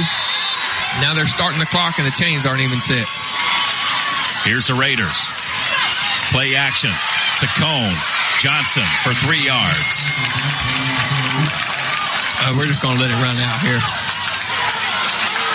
Clock is going to expire. Well, we may get it spiked. We spiked it. Raiders are able to spike it with 2 seconds left. So, Daniel, you're at practice every Wednesday. I know they go through one of these end-of-the-game plays. Did you see anything this week at practice Wednesday? No, because I didn't get a chance to put my play in. I got you. My play is you get 3 receivers on one side, a guy lined up, say tight end on the other side. The quarterback rolls to the side of the 3 receivers, gets ready, runs up as far as he can, and he's going to chunk the ball all the way to the end zone, except he throws it across the field to the other side. You've got one player who runs straight across the field going to the other side. That's my play. Here's the last play of regulation. And Etowah's going to take a timeout. We'll take a quick one with them. Back in a moment. In today's world, broadband internet is an absolute necessity. Unfortunately, the large cable and phone companies only provide broadband internet where it's profitable for them. For the rest of us, there's Cyber Broadband. Providing internet service since 2004, Cyber utilizes a small radio antenna to deliver broadband where cable and DSL don't go.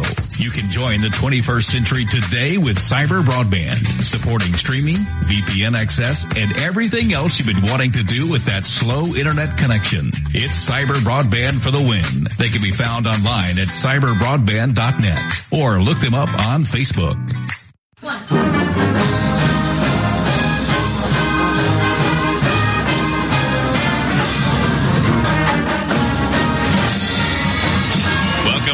James W. Shabel Stadium on the campus of Good Hope High School. The fight song playing in the background.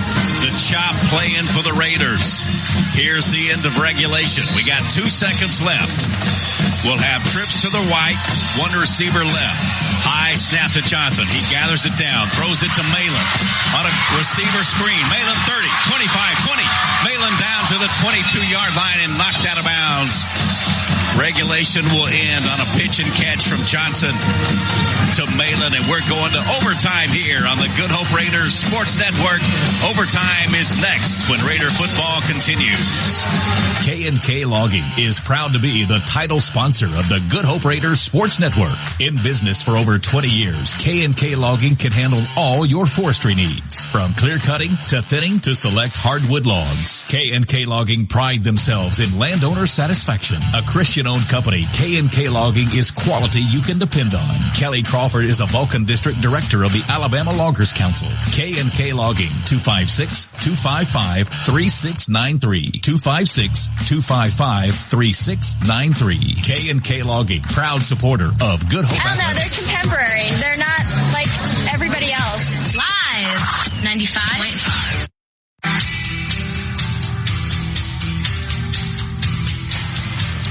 Welcome back to the Good Hope Raiders Sports Network, presented by K&K Logging and powered by Coleman Community Radio. Coleman's Live 95. Tommy Warhurst alongside my brother Daniel. We started the evening tonight on the Boombox, the all-80s channel from Coleman's Live 95. And now, just like they do at ESPN, when one game ends, boom, they shift it over there to another one.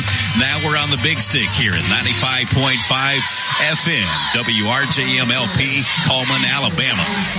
And I imagine all the games are over besides ours, right? Fairview is still going on. But they're up. Let's look back here. Last I saw, it was Fairview 42-14.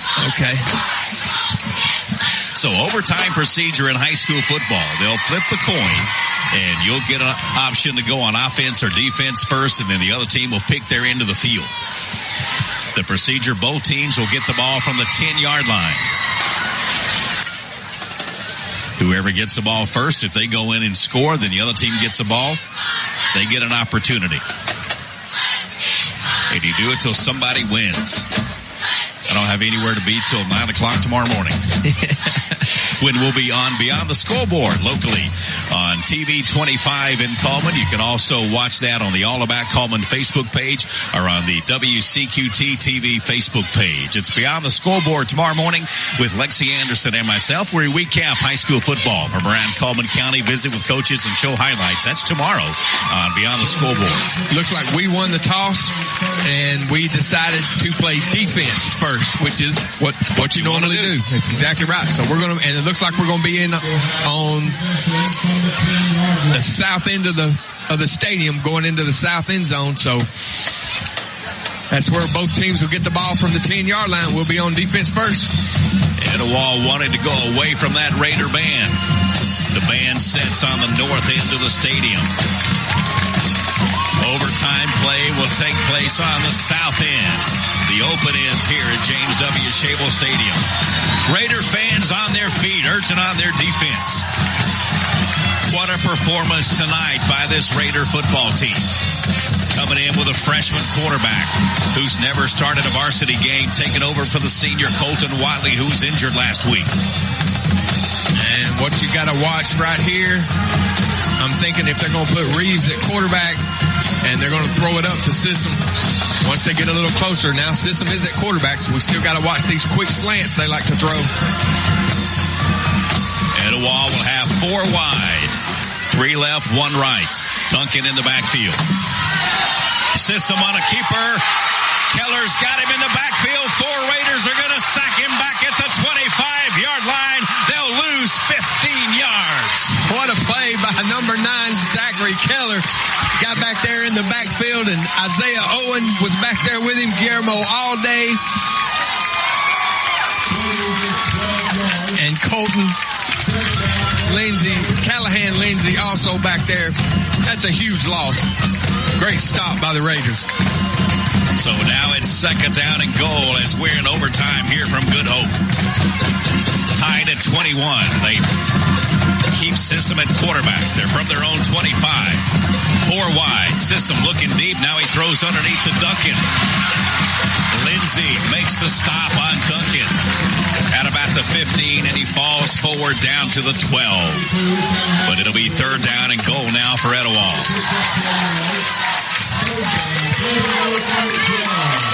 Raider fans on their feet. They've been quiet most of the night, but they're not quiet now. They're on their feet as it's 3rd down and goal for the Blue Devils. Sissom going to roll to his right. Gets good protection. Raiders are covering downfield. He throws in the end zone complete. Down there in the end zone to Kyle Reeves for the touchdown. Yeah, Reeves, he was the first receiver off tackle on the right side, closest one to us. And he ran, one of my favorite routes, a post corner. He broke on the post, and then we got to the middle of the field, put his foot down, and went back to the corner, and Sissom put it on him.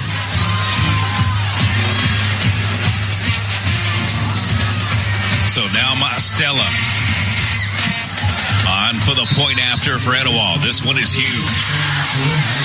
Etowah has just taken the lead in overtime. Snap is down, kick is up. I think he missed it. Oh, wow. They say it's good. Well, I'm sorry, folks. It looked like it was shank left. It went hard. Like when you pull one bat to the left side, that's what it looked like. But the officials say the kick was good. So with that, Etowah takes a 28-21 lead over the Raiders. Now the Raiders get a chance to go on offense and see if they can answer back.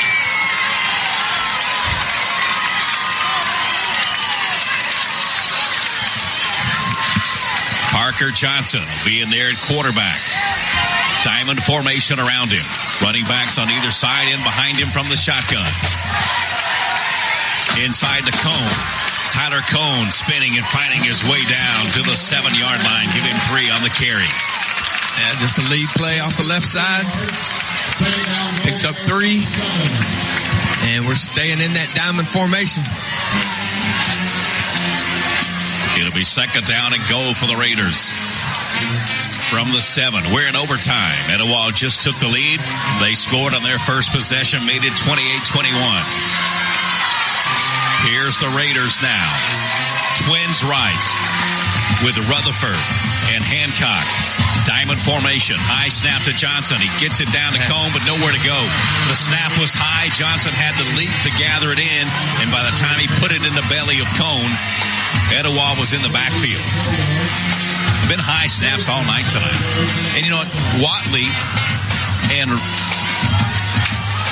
Parker Johnson are about the same height, so it's not really a height difference you wouldn't think for the center. It could be an adrenaline thing, or it could be that Johnson is a little bit closer. Watley was playing deeper. He was. Watley was playing deep in a shotgun to pass. Johnson is a little bit closer in the diamond. Yep. Here we go. Third down and goal for the Raiders. Same formation. And Etowah wants to take a quick timeout.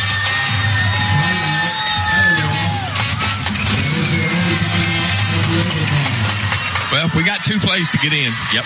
I mean, it's just third down, but we got 2 plays to score. Hopefully we can put something together here where we don't have to go to fourth down. Yeah. Special thanks to Cyber Broadband, who provides our internet connection for the Good Hope Raiders Sports Network. Cyber takes you places where cable and DSL don't go, like football stadiums.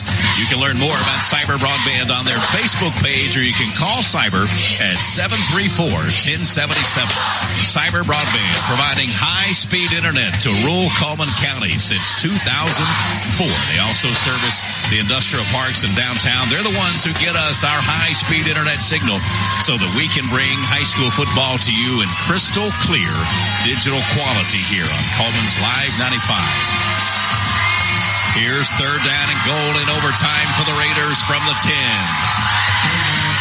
Diamond formation around Johnson. Receivers either side. Johnson wants to throw. Fires. He was hit in the back. The pass went right into the hands of Etowah's Bradley Pledger. Pledger could not have had that pass delivered to him any better, and he dropped it. Would have been ball game, everything over right then. And he dropped it, so we've got a fourth down play. We got to get it in the end zone. And luckily, Parker Johnson's not hurt because he had a defender running wide open to his backside. He never saw him. Yep. He was hit dead in the back, got the pass away, but it fell incomplete. The ball game will be up next. It'll be fourth down and goal. Raiders take a timeout. Back in a moment. Live 95.5. I think it's great, man.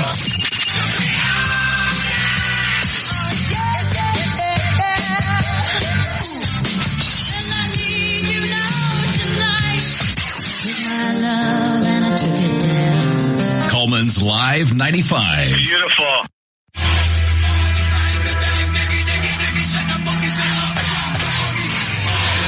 Back on the Good Hope Raiders Sports Network, presented by K&K Logging and powered by Coleman Community Radio. Coleman's Live 95. Overtime from James W. Shabel Stadium in Good Hope. Etowah got the ball first in overtime and scored, took the lead 28-21.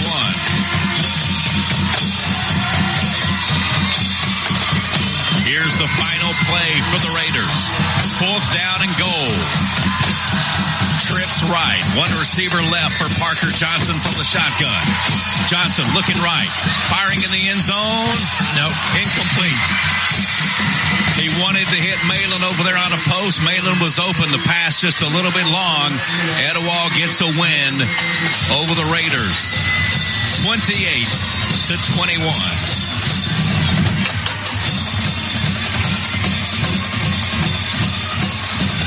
We tried to run a little combo route with the three receivers to the far side and Malin running what I said my favorite route, a post corner, goes in and cuts back to the outside. Just wasn't able to put it on him. Parker Johnson had a heavy rush coming at him that time too. Just wasn't able to complete the pass. What a big night, though, for the Raiders. Boy, they took this one right down to overtime from an impressive Etowah squad coming in here.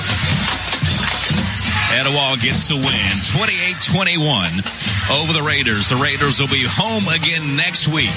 They'll host Addison as the Bulldogs come to town next week in a non-county or non-region game. Just always a good rivalry there with the Addison Bulldogs. And then after that, it's all region games the rest of the way for the Raiders. On October the 6th, they'll be at Hansfield. Then they're back home against Asheville on the 13th, and they close out with 2 region road games, October 20th at Fultondale and October 27th at Aniana. Daniel, we got to pick a Warhurst Team Realtors Raider of the Week. I've got an idea. Well, go ahead with yours. If you put it on me every week, and sometimes you're going to put it back on me. Sometimes you catch me off guard, but most of the time we're in the same. So I'll agree with anything you say. What are you thinking? I think I'm going to go with Hank Hudson. After the first half Hudson had, he had 3 sacks, caused a fumble or 2, and was responsible for the Raiders getting a touchdown or so in the first half. So I'm going to go with Hank Hudson, our Warhurst Team Realtors Raider of the Week. So congratulations to you, Hank. You'll be presented with your medal on Wednesday at practice. Hank Hudson, the Warhurst Team Realtors Raider of the Week. Well, for my brother Daniel, I'm Tommy Warhurst saying so long, and thanks for listening to Friday Night Live here on Coleman's Live 95. The Good Hope Raiders Sports Network is presented by K&K Logging. And Raider football is brought to you in part by Cyber Broadband, Merchants Bank, Tisha Brewer of State Farm, Josh Phillips of Impact Mortgage, Guthrie's Automotive Service, Paul McDonald Trucking, Budget Blinds, H&S Appliance, Eva Bank, Coleman Savings Bank, Coleman Electric Co-op, Coleman Appliance Repair, Adam Aker at Mitch Smith Chevrolet, Denton Seamless Gutters, Zaxby's, Rock and Roll Sushi, and my team, the Warhurst Team Realtors at Hagamore Realty Group. So long, everybody. Now we'll send you back to the studio and Friday night. No, not Friday Night Live. This has been Friday Night Live. I did that 2 weeks ago. We're going to see, boy, that was going to be good too, and I just blew it. We're going to send you back to the studio now and Funkadelic Friday on Coleman's Live 95. Good night, everybody.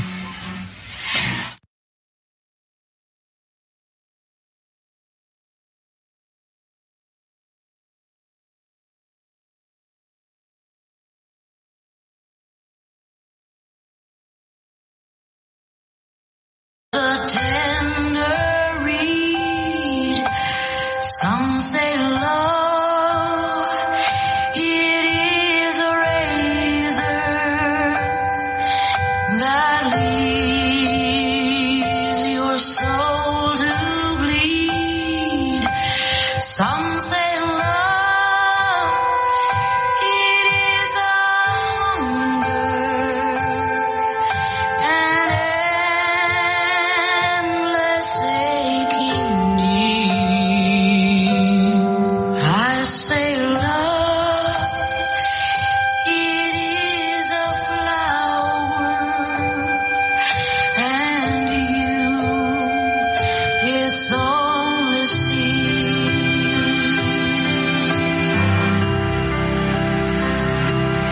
It's the heart afraid of breaking that never learns to dance. It's the dream afraid of waking that never takes the chance.